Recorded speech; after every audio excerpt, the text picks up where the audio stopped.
ਕਿਸੇ ਵੀ ਥਾਂ ਤੇ ਦੇਖ ਸਕਦੇ ਹੋ, ਉਹ ਵੀ ਅਕਾਲ ਚੈਨਲ ਦੀ ਐਪ ਦੇ ਜ਼ਰੀਏ, ਜਿਸ ਦੇ ਵਿੱਚ live TV programme, videos, catch up TV, Akal radio ਅਤੇ ਨੋਟਿਸ ਦੇ ਵਿੱਚ ਸਾਰੇ ਪ੍ਰੋਗਰਾਮਾਂ ਦਾ ਵੇਰਵਾ ਮੌਜੂਦ ਹੈ। ਤੁਸੀਂ ਇਸ ਐਪ ਦੇ ਜ਼ਰੀਏ ਗੁਰਬਾਣੀ ਸੰਥਿਆ ਦਾ ਵੀ ਆਨੰਦ ਮਾਣ ਸਕਦੇ ਹੋ। ਅਕਾਲ ਚੈਨਲ ਦੀ ਐਪ ਨੂੰ ਹੁਣੇ ਡਾਊਨਲੋਡ ਕਰੋ ਗੂਗਲ ਪਲੇ ਸਟੋਰ ਅਤੇ ਐਪ ਸਟੋਰ ਦੇ ਵਿੱਚੋਂ। ਵਰਲਡਸ ਨੰਬਰ 1 ਸਿੱਖ ਮੀਡੀਆ ਚੈਨਲ ਅਕਾਲ ਚੈਨਲ। ਸਤਿ ਸ਼੍ਰੀ ਅਕਾਲ, ਅਸਲਾਮ ਅਲੈਕਮ, ਜੈ ਸ਼੍ਰੀ ਕ੍ਰਿਸ਼ਨਾ ਜਾਂਬੋ। ਤੁਹਾਡਾ ਸਾਰਿਆਂ ਦਾ ਸਵਾਗਤ ਕਰਦਾ ਹਾਂ ਡਾਕਟਰ ਵਲੀ ਦੇ ਸ਼ੋਅ ਦੇ ਵਿੱਚ। ਮੈਂ ਤਾਂ ਹਮੇਸ਼ਾ ਇਹੀ ਗੱਲ ਕਰਦਾ ਹੁੰਦਾ ਸਟਾਰਟ ਦੇ ਵਿੱਚ ਕਿ ਮੈਂ ਬਹੁਤੀ ਗੱਲ ਨਹੀਂ ਕਰਨੀ, ਕਿਉਂਕਿ ਡਾਕਟਰ ਵਲੀ ਅੱਜ ਸਾਡੇ ਹੱਥ ਹੈ ਨੇ। Specially he is live in the live ਤੇ ਵਿਚਾਰੇ ਹਮੇਸ਼ਾ ਹੁੰਦੇ, ਅਸੀਂ ਦੁਆ ਦਿੰਦੇ ਹਾਂ, ਲੇਕਿਨ ਲਾਈਵ ਕਹਿਣ ਦਾ ਮਤਲਬ ਮੇਰੇ ਨਾਲ ਸ਼ੋਅ 'ਚ ਮੇਰੇ ਨਾਲ ਬੈਠੇ ਆ ਤੇ ਉਹਨਾਂ ਨਾਲ ਗੱਲਬਾਤ ਕਰਦੇ ਆ। Doctor Sahib, thank you so much. ਤੁਹਾਡੀ ਬੜੀ ਦੇਰ ਬਾਅਦ ਅੱਜ ਈਦ ਦੇ ਚੰਦ ਬਣ ਗਏ। ਸਤਿ ਸ੍ਰੀ ਅਕਾਲ, ਅਸਲਾਮ ਅਲੈਕੁਮ, ਗੁੱਡ ਮਾਰਨਿੰਗ, ਨਮਸਕਾਰ ਜਾਂਬੋ, ਥੈਂਕ ਯੂ। ਹਾਂਜੀ, ਅਸਲ 'ਚ ਜਿਵੇਂ ਮੈਂ ਤੁਹਾਨੂੰ ਕਿਹਾ ਸੀ ਕਿ ਗ੍ਰੈਜੂਅਲੀ ਜਿਹੜਾ ਹੈ ਮੈਂ ਆਪਣਾ ਸਿਸਟਮ ਮੂਵ ਕਰ ਰਿਹਾ ਹਾਂ ਸਪੇਨ ਵਿੱਚ, ਲੇਕਿਨ ਹੁਣ ਇਹ ਹੈ ਕਿ 2 ਵੀਕ ਯੂਕੇ ਔਰ 2 ਵੀਕ ਸਪੇਨ ਵਿੱਚ। ਅੱਛਾ। ਲੇਕਿਨ ਸਪੇਨ ਵਿੱਚ ਜਦੋਂ ਮੇਰੇ ਕੋਲ ਪੇਸ਼ੈਂਟਸ ਹੋਣ ਉੱਥੇ ਹਸਪੀਟਲ ਵਿੱਚ, ਉਦੋਂ ਫਿਰ ਮੇਰੇ ਲਈ ਮੁਸ਼ਕਿਲ ਹੁੰਦਾ ਹੈ ਫਿਰ ਇੱਧਰ ਆਉਣਾ, ਨੈਚੁਰਲੀ, ਕਿਉਂਕਿ ਬਾਜ਼ ਐਸੇ ਕ੍ਰਿਟੀਕਲ ਪੇਸ਼ੈਂਟ ਹੁੰਦੇ ਨੇ ਕਿ ਉਹਨਾਂ ਨੂੰ ਛੋੜ ਕੇ ਨਹੀਂ ਆ ਸਕਦਾ ਬੰਦਾ। ਫਿਰ ਜਦੋਂ ਪੇਸ਼ੈਂਟ ਉੱਥੇ ਹੋਣ, ਸਪੈਸ਼ਲੀ ਕੋਈ ਕੈਂਸਰ ਦੇ ਨੇ ਅਗਰ ਜਾਂ ਕੋਈ ਲਿਵਰ ਫੇਲੀਅਰ ਦੇ ਨੇ, ਉਹਨਾਂ ਨੂੰ ਫਿਰ 24/7 ਨਿਗਰਾਨੀ ਕਰਨੀ ਪੈਂਦੀ ਹੈ। ਤੇ ਲੇਕਿਨ ਜੋ ਹੀ ਮੈਨੂੰ ਟਾਈਮ ਮਿਲਦਾ ਫਿਰ ਆ ਜਾਂਦਾ ਇੱਥੇ ਤੁਹਾਡੇ ਕੋਲ। ਨਹੀਂ ਭਾਈ, ਜੋ ਜੀ ਤੁਹਾਡੀ ਤੇ ਇੱਥੇ ਵੀ ਲੋੜ ਹੈ ਤੇ ਉੱਥੇ ਵੀ ਲੋੜ ਹੈਗੀ ਸਾਰੇ ਪਾਸੇ। ਤੇ ਡਾਕਟਰ ਵਲੀ ਇੱਕੋ ਬੰਦਾ ਹੈ। ਅਸਲ 'ਚ ਸਭ ਤੋਂ ਵੱਡਾ ਇਸ਼ੂ ਹੀ ਅੱਜ ਦਾ ਹੈਲਥ ਬਣ ਗਿਆ ਹੈ, ਤੇ ਉਹਦੀ ਵਜ੍ਹਾ ਨਾਲ ਇਹੀ ਤੇ ਅਸੀਂ ਚਾਹੁੰਦੇ ਹਾਂ ਕਿ ਐਜੂਕੇਸ਼ਨ ਮਿਲ ਜਾਏ, ਲੋਕਾਂ ਨੂੰ ਪਤਾ ਲੱਗ ਜਾਏ ਕਿ ਹੈਲਥ ਪ੍ਰੋਬਲਮ ਓਰੀਜੀਨੇਟ ਕਿੱਥੋਂ ਹੁੰਦੇ ਆ, ਤਾਂ ਕਿ ਕਿਸੇ ਡਾਕਟਰ ਦੀ ਜ਼ਰੂਰਤ ਪਏ ਨਾ। ਫਿਰ ਉਹੀ ਗੱਲ ਕਰਾਂਗੇ ਜਿਹੜੀ ਅਸੀਂ ਬਾਰ-ਬਾਰ ਹਰ ਪ੍ਰੋਗਰਾਮ 'ਚ ਕਿੰਨੀ ਦਫਾ ਕਰਦੇ ਹਾਂ ਕਿ ਸਾਨੂੰ ਡਾਕਟਰ ਨਹੀਂ ਚਾਹੀਦਾ। ਸਾਡੇ ਅੰਦਰ ਹਰ ਕਿਸੇ ਦੇ ਅੰਦਰ ਇੱਕ ਡਾਕਟਰ ਹੈ, ਸਿਰਫ ਇਸ ਡਾਕਟਰ ਕੋਲੋਂ ਕੰਮ ਲੈਣ ਦੀ ਜ਼ਰੂਰਤ ਹੈ। ਤੇ ਤੁਸੀਂ ਕਹਿੰਦੇ ਆਪਣੇ ਮਰੀਜ਼ਾਂ ਨੂੰ ਪੁੱਛ ਕੇ ਦੇਖੋ। ਹਾਂਜੀ, ਉਹ ਕਹਿੰਦੇ ਜਦ ਤੱਕ ਸਾਨੂੰ ਡਾਕਟਰ ਮਿਲਦਾ ਨਹੀਂ, ਕੋਈ ਤਸੱਲੀ ਨਹੀਂ ਆਉਂਦੀ। ਡਾਕਟਰ ਸ਼ੋਅ ਕਰਨ ਤੋਂ ਪਹਿਲਾਂ ਮੈਂ ਇੱਕ ਤੁਹਾਨੂੰ ਕਹਾਂਗਾ, ਮੈਨੂੰ ਬੜਾ ਅੱਛਾ ਲੱਗਿਆ ਕਿਉਂਕਿ ਮੇਰੀ ਮੁਲਾਕਾਤ ਹੋਈ ਸੀ ਆਪਣੇ ਡਾਕਟਰ ਸਾਹਿਬ ਨਾਲ ਸਲਾਉ ਤੋਂ। ਹਾਂਜੀ, ਕਿ ਉਹਦਾ ਨਾਮ ਡਾਕਟਰ ਮਦਨਜੀਤ ਹੋਰੀ। ਮਦਨਜੀਤ ਹੋਰੀ, ਹਾਂਜੀ, ਸਾਡੇ ਕੋਲ ਆਏ ਸੀ। ਉਹ ਮੈਂ ਦੱਸਾਂ ਕਿ ਜਦੋਂ ਅਸੀਂ ਸਪੇਨ ਸੀਗੇ, ਉਹਨਾਂ ਦੀ ਟ੍ਰੀਟਮੈਂਟ ਉੱਥੇ ਹੋ ਰਹੀ ਸੀ ਤੇ ਵੀਲ ਚੇਅਰ ਤੇ ਆਏ ਸੀਗੇ ਤੇ ਗੱਲ ਕਰ ਕਰਕੇ ਰੋ ਪੈਂਦੇ ਸੀ। ਐਵਰੀ ਸੈਕਿੰਡ ਨਾਲ ਗੱਲ ਕਰ ਸਕਦੇ ਸੀ, ਸਾਹ ਚੜਦਾ ਸੀਗਾ। ਬੇਸਿਕਲੀ ਜ਼ਿੰਦਗੀ ਹਾਰ ਕੇ ਉੱਥੇ ਪਹੁੰਚੇ ਸੀ ਦੋਨੋਂ ਪਾਸੇ। ਹਾਂਜੀ, ਉਹ ਡਾਕਟਰਾਂ ਨੇ ਉਹਨਾਂ ਨੂੰ ਕਹਿਤਾ ਸੀ ਕਿ ਹੋਪਲੈਸ ਕੇਸ ਹੈ। ਡਾਕਟਰ ਸਾਹਿਬ ਨੇ ਖੁਦ ਵੀ ਦੱਸਿਆ ਸੀ ਉੱਥੇ ਇੰਟਰਵਿਊ ਵਿੱਚ ਕਿ ਡਾਕਟਰਾਂ ਨੇ ਮੈਨੂੰ ਕਿਹਾ ਜੀ ਤੁਹਾਡੇ ਕੋਲ ਬਹੁਤ ਥੋੜਾ ਟਾਈਮ ਰਹਿ ਗਿਆ। ਔਰ ਅੱਜ ਸਾਡਾ ਸਟੂਡੀਓ ਲੰਡਨ ਵਿੱਚ 2nd ਫਲੋਰ ਤੇ ਹੈ, ਜਿਹੜੇ ਕਿ ਮੈਨੂੰ ਬੜਾ ਮੁਸ਼ਕਲ ਲੱਗਦਾ ਪੌੜੀਆਂ ਚੜ੍ਹਨ ਲਈ। ਔਰ ਦੇਖੋ ਉੱਪਰ ਚੜ੍ਹ ਕੇ ਆਏ ਨੇ, ਪੌੜੀਆਂ ਚੜ੍ਹ ਕੇ ਆਏ ਨੇ, ਕਿਸ ਤਰ੍ਹਾਂ ਚਿਹਰਾ ਦੇਖ ਲਓ ਚੇਂਜ ਹੋ ਗਿਆ, ਔਰ ਕੋਈ ਸਵੈਲਿੰਗ ਨਹੀਂ ਹੈ ਬੋਡੀ ਤੇ। ਹਾਲਾਂਕਿ ਉਦੋਂ ਕਹਿੰਦੇ ਸੀ ਜੇ ਇਹਨਾਂ ਦਾ ਲਿਵਰ ਫੇਲ ਹੋ ਗਿਆ, ਇਹਨਾਂ ਦਾ ਹਾਰਟ ਫੇਲ ਹੋ ਗਿਆ, ਇਹਨਾਂ ਦੀ ਕਿਡਨੀ ਫੇਲ ਹੋ ਗਈ।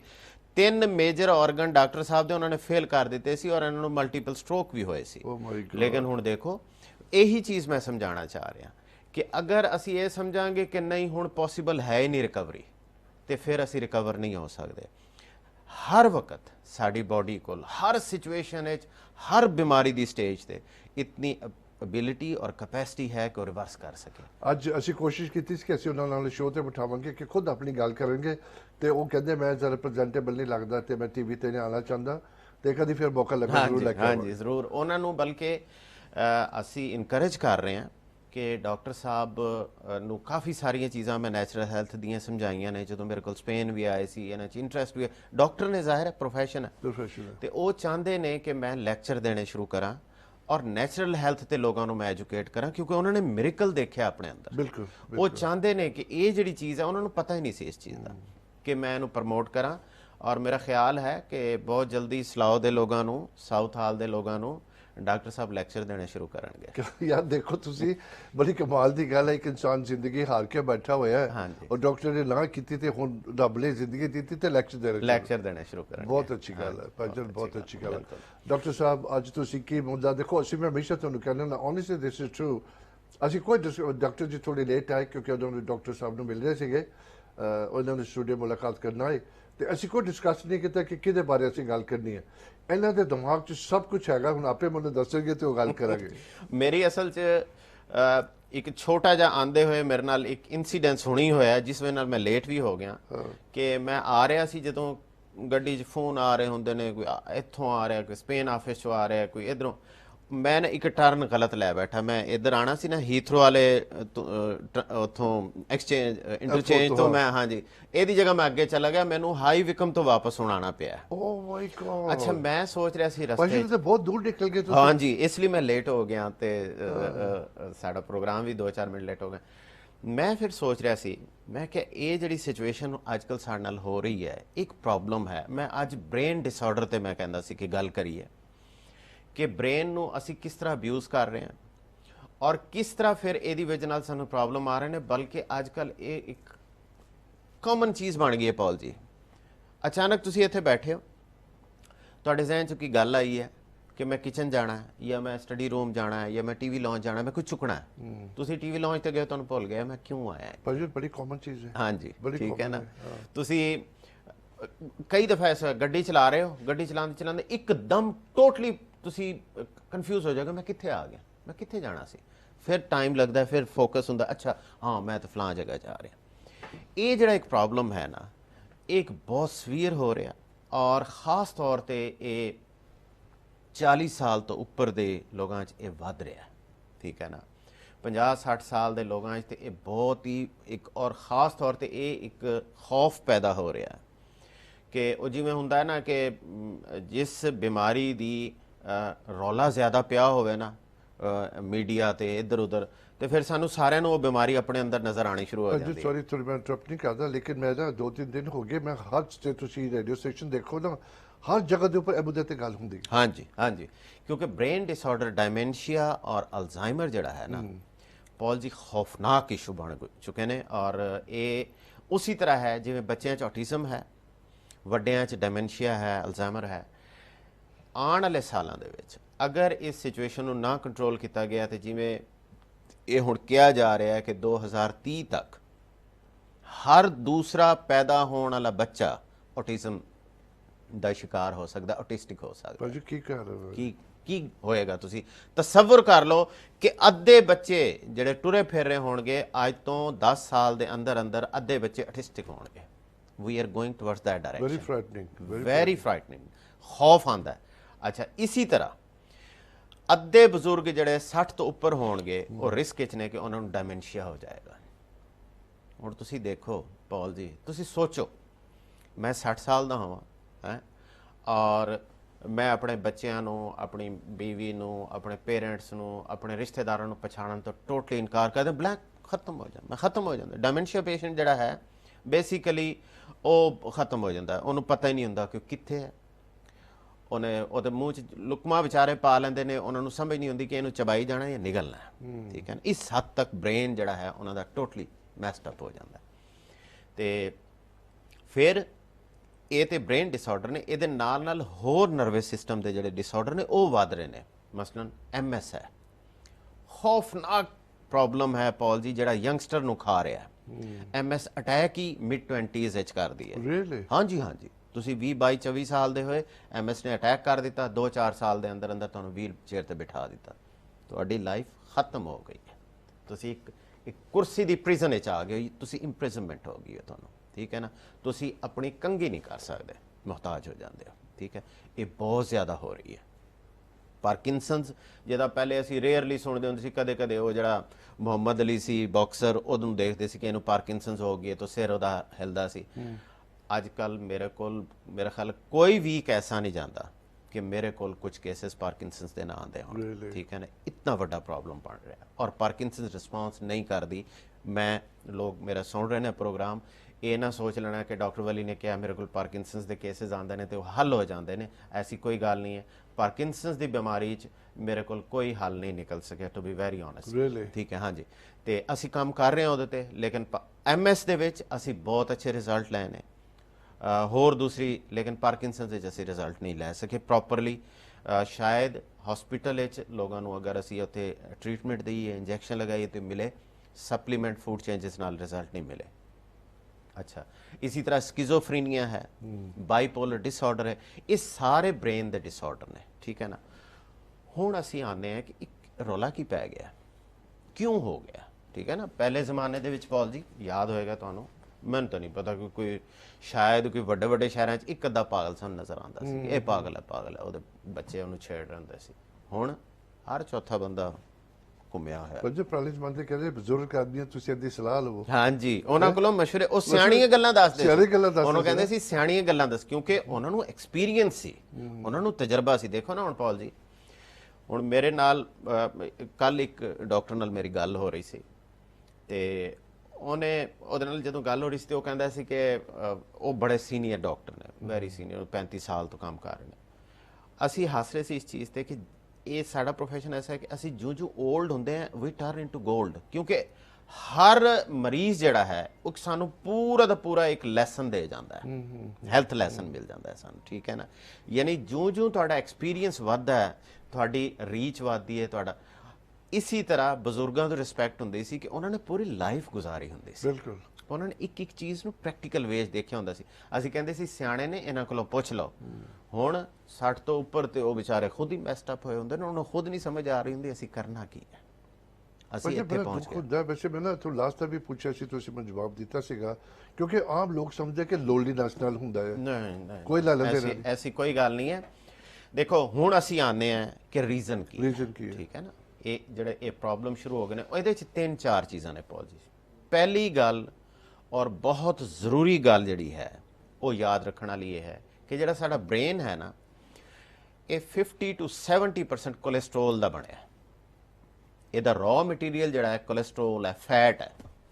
ਹੋਇਆ ਇਹ ਹੈ ਕਿ ਬਦਕਿਸਮਤੀ ਨਾਲ ਪਿਛਲੇ ਕੋਈ 50 ਸਾਲ ਤੋਂ, ਇੱਕ 70 ਸਾਲ ਪਹਿਲੇ ਇੱਕ ਬੋਗਸ ਸਟੱਡੀ ਹੋਈ ਸੀ ਹਾਰਟ ਹੈਲਥ ਲਈ, ਐਂਸਲ ਕੀਜ਼ ਨੇ ਕੀਤੀ ਸੀ।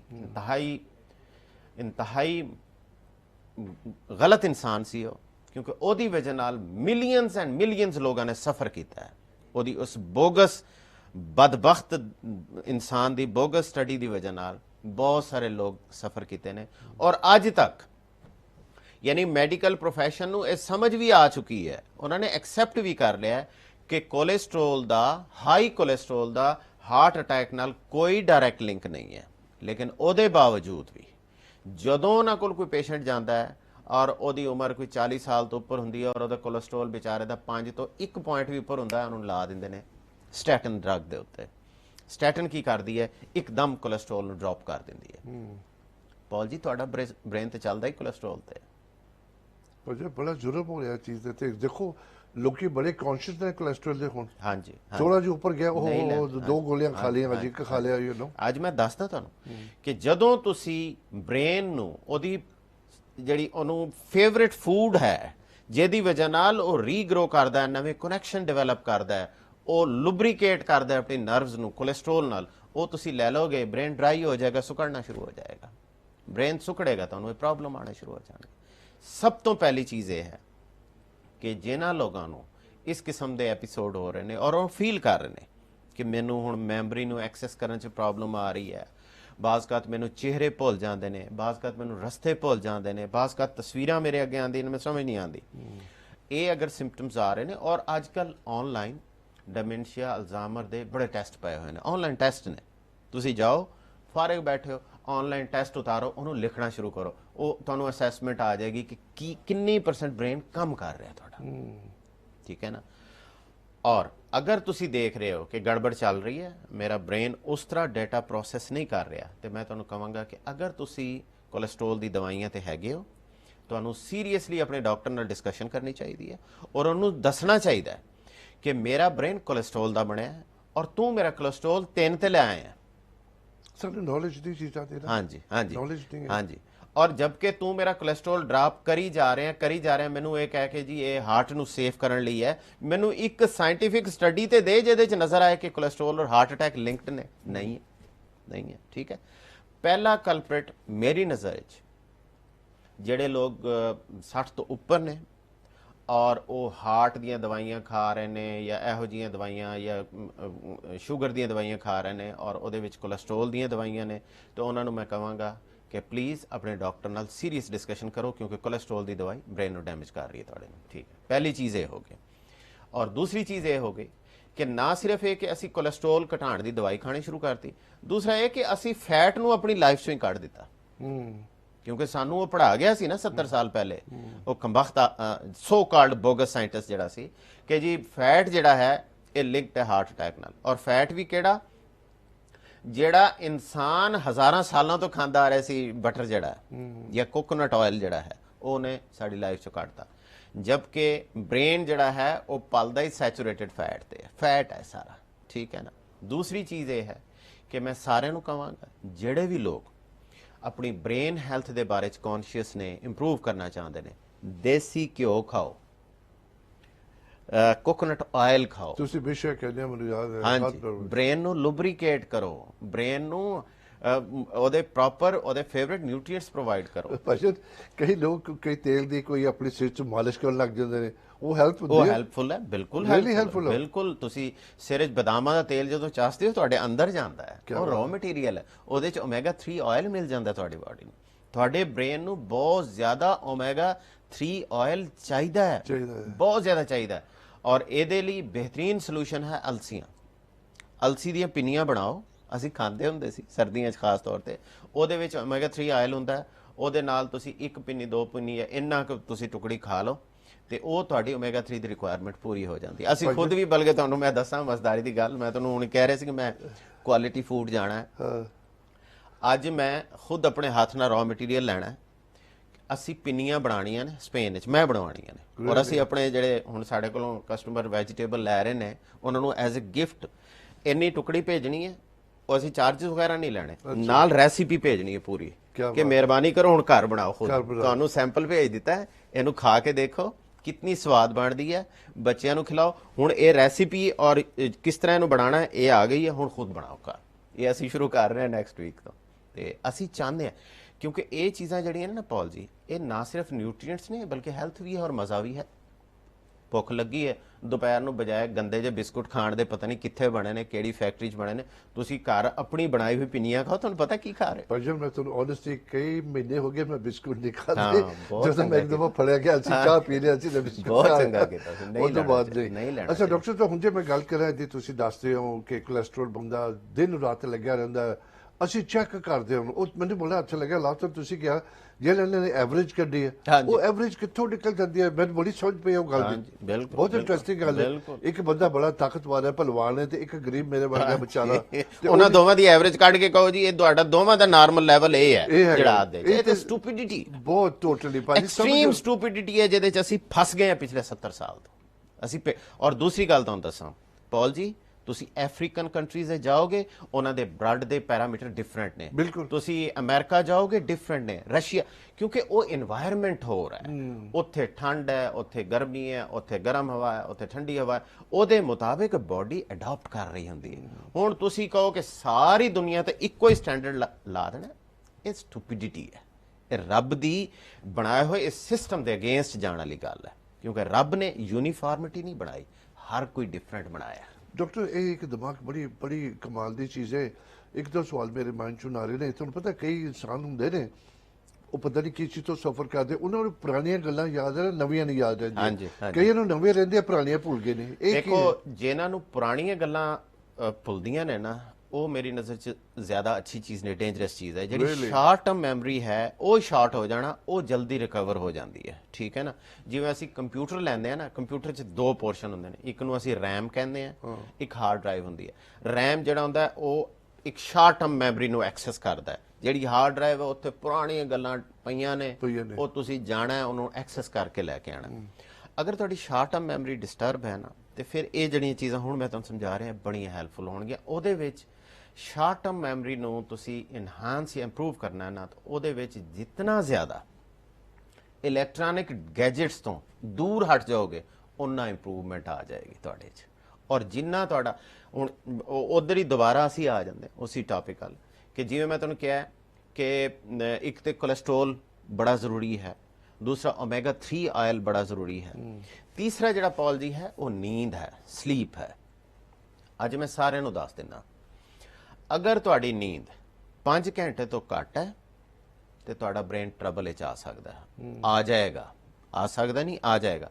ਐਕਸੈਪਸ਼ਨਸ ਹਰ ਜਗ੍ਹਾ ਤੇ ਨੇ। ਮੈਂ ਨਹੀਂ ਕਹਿੰਦਾ ਕਿ ਹਰ ਉਹ ਬੰਦਾ ਜਿਹੜਾ 5 ਘੰਟੇ ਤੋਂ ਘੱਟ ਸੌਂ ਰਿਹਾ ਹੈ ਜਾਂ ਹਰ ਉਹ ਔਰਤ ਜਿਹੜੀ 5 ਘੰਟੇ ਤੋਂ ਘੱਟ ਸੌਣਗੇ ਉਹ ਟਰਬਲ ਵਿੱਚ ਆ ਜਾਏਗੀ, ਲੇਕਿਨ ਮੈਜੋਰਿਟੀ ਜਿਹੜੀ ਹੈ 80-90% ਲੋਕ ਜਿਹੜੇ 5 ਘੰਟੇ ਤੋਂ ਘੱਟ ਸੌ ਰਹੇ ਨੇ ਉਹਨਾਂ ਨੂੰ ਟਰਬਲ ਆਏਗੀ, ਉਹਨਾਂ ਦਾ ਬ੍ਰੇਨ ਫੰਕਸ਼ਨ ਡਿਸਟਰਬ ਹੋ ਜਾਏਗਾ।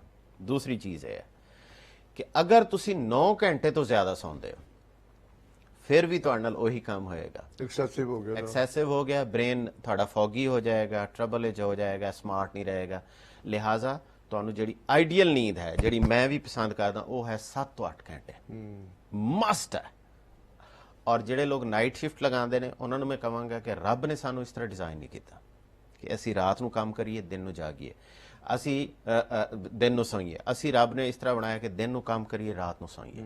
ਲਿਹਾਜ਼ਾ ਉਹਨਾਂ ਨੂੰ ਵੀ ਮੈਂ ਕਹਾਂਗਾ ਕਿ ਤੁਸੀਂ 40 ਤੋਂ ਉੱਪਰ ਹੋ ਗਏ ਹੋ, ਤੁਸੀਂ ਹੁਣ ਜਿੰਨੀ ਮਿਹਨਤ ਆਪਣੇ ਆਪ ਨੂੰ ਜਿੰਨਾ ਬਰਨ ਕਰਨਾ ਸੀ ਕਰ ਰਿਹਾ, ਹੁਣ ਟਾਈਮ ਆ ਗਿਆ ਕਿ ਰੁਕੋ, ਸੋਚੋ ਔਰ ਆਪਣੀ ਲਾਈਫ ਨੂੰ ਚੇਂਜ ਕਰਨ ਦੀ ਕੋਸ਼ਿਸ਼ ਕਰੋ।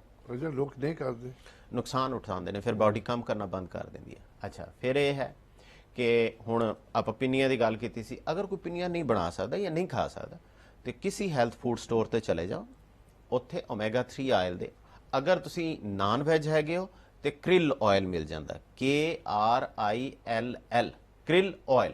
ਇਹਦੇ ਕੈਪਸੂਲ ਲੈ ਲਓ। ਮਸਲਨ ਅਗਰ ਤੁਹਾਡੀ ਏਜ 60 ਤੋਂ ਉੱਪਰ ਹੈ ਤੇ 1000 ਮਿਲੀਗ੍ਰਾਮ ਦਾ ਇੱਕ ਕੈਪਸੂਲ ਲੈਣਾ, ਉਹ ਤੁਹਾਡੀ ਰੋਜ਼ ਦੀ ਰਿਕੁਆਇਰਮੈਂਟ ਓਮੇਗਾ 3 ਆਇਲ ਦੀ ਪੂਰੀ ਹੋ ਜਾਏਗੀ। ਪਰ ਜੇ ਕਿਸੇ ਤਰ੍ਹਾਂ ਦੀ ਮੈਡੀਸੇਸ਼ਨ ਖਾਂਦੇ ਹੋ ਉਹਦੇ ਫਰਕ ਨਹੀਂ ਪਏਗਾ? ਨਹੀਂ, ਕੋਈ ਫਰਕ ਨਹੀਂ ਪਏਗਾ। ਇੱਕ ਨੈਚੁਰਲ ਚੀਜ਼ ਹੈ, ਇੱਕ ਫੈਟ ਹੈ ਜਿਹੜਾ ਸਾਨੂੰ ਫੂਡ ਚੋਂ ਮਿਲਣਾ ਚਾਹੀਦਾ ਹੈ, ਲੇਕਿਨ ਅੱਜ ਕੱਲ ਦੀ ਫੂਡ ਵਿੱਚ ਨਹੀਂ ਹੈ। ਲਿਹਾਜ਼ਾ ਸਾਨੂੰ ਐਜ਼ ਅ ਸਪਲੀਮੈਂਟਲ ਸੋਰਸ ਲੈਣਾ ਪੈਂਦਾ ਹੈ। ਤੇ ਲੋਕਾਂ ਨੂੰ ਮੈਂ ਕਹਾਂਗਾ ਕਿ ਓਮੇਗਾ 3 ਬ੍ਰੇਨ ਨੂੰ ਦੇਣਾ ਹੈ। ਬ੍ਰੇਨ ਫੰਕਸ਼ਨ ਕਰਦਾ ਪ੍ਰੋਪਰਲੀ, ਜਿਹੜੀ ਸਾਡੇ ਸੈੱਲ ਹੁੰਦੇ ਨੇ ਉਹਦੀ ਜਿਹੜੀ ਵਾਲ ਹੁੰਦੀ ਹੈ ਉਹ ਓਮੇਗਾ 3 ਨਾਲ ਫੰਕਸ਼ਨ ਕਰਦੀ ਹੈ ਪ੍ਰੋਪਰਲੀ, ਠੀਕ ਹੈ। ਅੱਛਾ, ਇसी ਤਰ੍ਹਾਂ ਨੀਂਦ ਹੋ ਗਈ, ਗੁੱਡ ਸਲੀਪ ਹੋ ਗਈ, ਗੁੱਡ ਫੂਡ ਹੋ ਗਈ, ਕੋਲੇਸਟ੍ਰੋਲ ਅੱਛਾ ਹੋਣਾ ਹੋ ਗਿਆ। ਇसी ਤਰ੍ਹਾਂ ਇਹ ਹੈ ਕਿ ਜਿਹੜੀ ਅਸੀਂ ਐਲੋਪੈਥਿਕ ਦਵਾਈਆਂ ਖਾਂਦੇ, ਹੁਣ ਮਸਲਨ ਬਲੱਡ ਪ੍ਰੈਸ਼ਰ ਦੀ ਜਿਹੜੀ ਦਵਾਈ ਹੈ, ਜਿਨ੍ਹਾਂ ਲੋਕਾਂ ਨੂੰ ਡਿਮੈਂਸ਼ੀਆ ਦਾ ਇਸ਼ੂ ਸ਼ੁਰੂ ਹੋ ਰਿਹਾ ਹੈ ਜਾਂ ਫੋਰਗੇਟ ਫੁੱਲ ਹੋ ਰਹੇ ਨੇ, ਭੁੱਲ ਰਹੇ ਨੇ ਚੀਜ਼ਾਂ, ਉਹਨਾਂ ਨੂੰ ਮੈਂ ਕਹਾਂਗਾ ਕਿ ਅਗਰ ਤੁਸੀਂ ਬਲੱਡ ਪ੍ਰੈਸ਼ਰ ਦੀ ਦਵਾਈਆਂ ਯੂਜ਼ ਕਰ ਰਹੇ ਹੋ ਤੇ ਪਲੀਜ਼ ਆਪਣੇ ਡਾਕਟਰ ਨਾਲ ਸੀਰੀਅਸ ਡਿਸਕਸ਼ਨ ਕਰੋ। ਕਿਉਂਕਿ ਸਾਡਾ ਬ੍ਰੇਨ ਜਿਹੜਾ ਹੈ ਨਾ, ਹੁਣ ਤੁਸੀਂ ਇੰਨਾ ਦੇਖ ਲਓ ਕਿ ਇਹ ਮੇਰਾ ਸਿਰ ਇੰਨਾ ਜਿਹਾ ਹੀ ਹੈ ਨਾ, ਪੂਰੀ ਬਾਡੀ ਨਾਲ ਕੰਪੇਅਰ ਕਰੋ, ਤੁਸੀਂ ਹੈਰਾਨ ਹੋਵੋਗੇ ਕਿ 30% ਕੈਲਰੀ ਜਿਹੜੀ ਹੈ ਨਾ ਮੇਰੀ ਬਾਡੀ ਦੀ, ਉਹ ਇੰਨੇ ਜਿਹੇ ਹਿੱਸੇ 'ਚ ਬਰਨ ਹੋ ਰਹੀ ਹੈ। 70% ਇੱਥੇ ਜਾ ਰਿਹਾ, 30, ਜਦਕਿ ਇਹ ਮੇਰਾ ਖਿਆਲ ਹੈ 10% ਵੀ ਨਹੀਂ ਹੋਏਗਾ। ਇਹ 2 ਕਿਲੋ ਹੁੰਦਾ ਹੈ, 2-2.5 ਕਿਲੋ ਦਾ ਸਿਰ ਹੈ, 80 ਕਿਲੋ ਦੀ ਬਾਡੀ ਹੈ, ਲੇਕਿਨ ਉਹ 2-2.5 ਕਿਲੋ ਸਿਰ 30% એનર્ਜੀ ਖਾ ਰਿਹਾ ਤੁਹਾਡੀ। ਇਤਨਾ ਕੰਮ ਤੇ ਹੋ ਰਿਹਾ ਨਾ, ਇੰਨੀ ਐਕਟੀਵਿਟੀ ਹੋ ਰਹੀ ਹੈ। ਜਦੋਂ ਇੰਨੀ ਜ਼ਿਆਦਾ ਐਕਟੀਵਿਟੀ ਹੋ ਰਹੀ ਹੈ, ਤੁਸੀਂ ਜਦੋਂ ਬਲੱਡ ਪ੍ਰੈਸ਼ਰ ਦੀ ਪਿਲ ਖਾਓਗੇ ਨਾ, ਤੁਸੀਂ ਉੱਥੋਂ ਬਲੱਡ ਦਾ ਫਲੋ ਘਟਾ ਦਿਓਗੇ ਬ੍ਰੇਨ 'ਚੋਂ, ਕਿਉਂਕਿ ਤੁਸੀਂ ਖਿੱਚ ਕੇ, ਤੁਹਾਡੀ ਬਾਡੀ ਨੇ ਪ੍ਰੈਸ਼ਰ ਹਾਈ ਕੀਤਾ ਹੋਇਆ ਸੀ ਕਿਉਂਕਿ ਉਹ ਚਾਹੁੰਦੀ ਸੀ ਕਿ ਬ੍ਰੇਨ ਦੇ ਹਰ ਸੈੱਲ ਨੂੰ ਪ੍ਰੋਪਰ ਨਿਊਟ੍ਰੀਐਂਟਸ ਮਿਲ ਜਾਣ। ਬਾਡੀ ਕੋਈ ਕੰਮ ਜਿਹੜੀ ਨਾ ਸਟੂਪਿਡਿਟੀ ਦੇ ਤੌਰ ਤੇ ਨਹੀਂ ਕਰਦੀ, ਉਹਦੇ ਹਰ ਕੰਮ ਦੇ ਪਿੱਛੇ ਲੌਜਿਕ ਹੁੰਦੀ ਹੈ, ਠੀਕ ਹੈ ਨਾ। ਅਸੀਂ ਸਮਝਦੇ ਹਾਂ ਬਾਡੀ ਸਟੂਪਿਡ ਹੈ, ਇਹਨੇ ਬਲੱਡ ਪ੍ਰੈਸ਼ਰ ਹਾਈ ਕਰ ਦਿੱਤਾ, ਇਹਨੂੰ ਖਿੱਚ ਕੇ ਥੱਲੇ ਲਿਆਉਣਾ ਚਾਹੀਦਾ। ਅਸੀਂ ਇਹ ਇਨਵੈਸਟੀਗੇਟ ਨਹੀਂ ਕਰਦੇ ਕਿ ਉਹਨੇ ਕਿਉਂ ਕੀਤਾ। ਬਾਕੀ ਉਹਦਾ ਨੁਕਸਾਨ ਕੀ ਹੁੰਦਾ ਇਹ ਵੀ ਉਹ ਵੀ ਨਹੀਂ, ਉਧਰ ਤੇ ਜਾਂਦੇ ਹੀ ਨਹੀਂ। ਅਸੀਂ ਤੇ ਬਾਂਹ ਤੇ ਚੜਾਇਆ, oh good you have an ideal blood pressure. ਅਸੀਂ ਇਹ ਨਹੀਂ ਦੇਖਾਂਗੇ ਕਿ ਉਹਦੇ ਤੇ ਉਹਦੀ ਹਾਲਤ ਕੈਸੀ ਹੋ ਗਈ ਹੈ। ਅਸੀਂ ਉਹਨੂੰ ਖੁਸ਼ ਕਰ ਦਿਆਂਗੇ ਉਹਦਾ ਬਲੱਡ ਪ੍ਰੈਸ਼ਰ ਦਿਖਾ ਕੇ, ਉਹਦੇ ਕੋਲੇਸਟ੍ਰੋਲ ਦੇ ਲੈਵਲ ਦਿਖਾ ਕੇ, ਉਹਦੀ ਸ਼ੂਗਰ ਦੇ ਲੈਵਲ ਲਓ। ਉਹ ਭਾਵੇਂ ਉਸ ਬੰਦੇ ਕੋਲ ਉੱਠਿਆ ਫਿਰਿਆ ਟੁਰਿਆ ਹੀ ਨਾ ਜਾਂਦਾ ਹੋਏ, ਅਸੀਂ ਕਹਾਂਗੇ ਤੇਰੇ ਤੇ ਬਲੱਡ ਟੈਸਟ ਬੜੇ ਚੰਗੇ, ਤੂੰ ਹੈਲਦੀ ਹੈ। ਐਸਾ ਨਹੀਂ ਹੈ। ਇਹਦਾ ਆਪੋਜ਼ਿਟ ਵੀ ਹੁੰਦਾ ਨਾ, ਇੱਕ ਬੰਦੇ ਦਾ ਸਭ ਕੁਝ ਠੀਕ ਹੈਗਾ, ਹਾਂਜੀ, ਲੇਕਿਨ ਉਹ ਜਲਦੀ ਚ ਆਇਆ, ਪਪੜਿਆ, ਉਹਦੇ ਆਰਗੂਮੈਂਟ ਹੋਇਆ, ਉਹਦਾ ਬਲੱਡ ਪ੍ਰੈਸ਼ਰ ਹਾਈ ਹੋਇਆ, ਹਾਂਜੀ, ਉਹ ਅੰਗ ਕੇ ਫਟਾਫਟ ਕਾਰ ਚ ਉਤਰ ਕੇ ਆਪਣਾ ਟੈਸਟ ਕਰਾਉਂਦਾ, ਉਹ ਸਾਰਾ ਕੁਝ ਹਾਈ ਹੋ ਜਾਂਦਾ, ਉਹਨੂੰ ਗੋਲੀ ਤੇ ਲਾ ਦਿੰਦੇ। ਗੋਲੀ ਤੇ ਇਹ ਪ੍ਰੋਬਲਮ ਹੈ ਨਾ। ਅਸੀਂ ਨੇਚਰ ਤੋਂ ਹਟ ਗਏ ਹਾਂ, ਅਸੀਂ ਹਰ ਚੀਜ਼ ਇੱਕ ਆਰਟੀਫਿਸ਼ਲ ਵੇ 'ਚ, ਇੱਕ ਮਕੈਨੀਕਲ ਵੇ 'ਚ ਲੈ ਲਈ।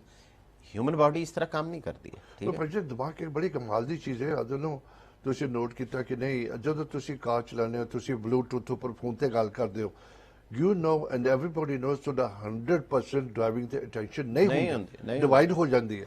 ਤੁਸੀਂ ਗੱਲ ਤੇ ਜ਼ਿਆਦਾ ਧਿਆਨ ਦਿੰਦੇ ਹੋ। ਤੁਸੀਂ ਕਿਤੋਂ ਨਿਕਲੇ, ਤੁਸੀਂ A to B ਤੱਕ ਪਹੁੰਚਣਾ, ਤੁਹਾਨੂੰ ਪਤਾ ਤੁਹਾਡਾ ਡੈਸਟੀਨੇਸ਼ਨ ਕੀ ਹੈ, ਤੁਹਾਨੂੰ ਨਹੀਂ ਪਤਾ ਤੁਸੀਂ ਕਿਹੜੇ ਰਸਤੇ ਆਏ। ਆਟੋ ਪਾਇਲਟ ਚਲਾ ਰਹੇ ਹੁੰਦੇ। ਆਟੋ ਪਾਇਲਟ, ਹਾਂਜੀ, ਇਹ ਕਿਸ ਤਰ੍ਹਾਂ ਕੰਮ ਹੁੰਦਾ? ਇਹ ਤੇ ਕਮਾਲ।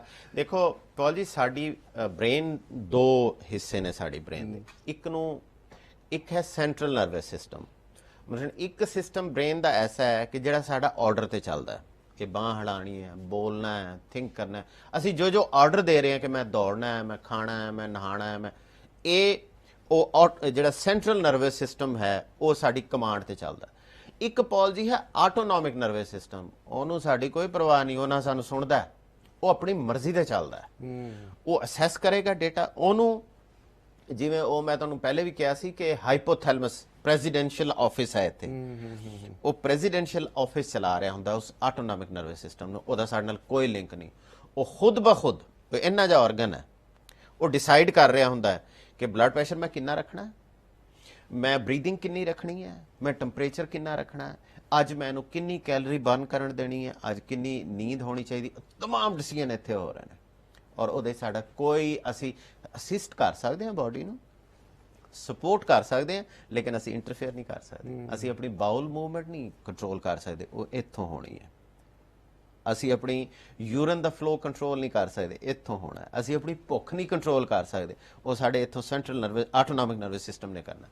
ਅੱਛਾ, ਇਹ ਜਿਹੜੇ ਦੋਵੇਂ ਸਿਸਟਮ ਨੇ ਨਾ, ਇਹ ਬਿਲਕੁਲ ਇੰਡੀਪੈਂਡੈਂਟ ਨੇ, ਇੱਕ ਦੂਸਰੇ ਨਾਲ ਲਿੰਕਡ ਨਹੀਂ ਹੈ, ਠੀਕ ਹੈ, ਲੇਕਿਨ ਕੁਝ ਸਟੇजेस ਤੇ ਆਪਸ 'ਚ ਇਹ ਮਿਕਸ ਹੋ ਜਾਂਦੇ ਨੇ।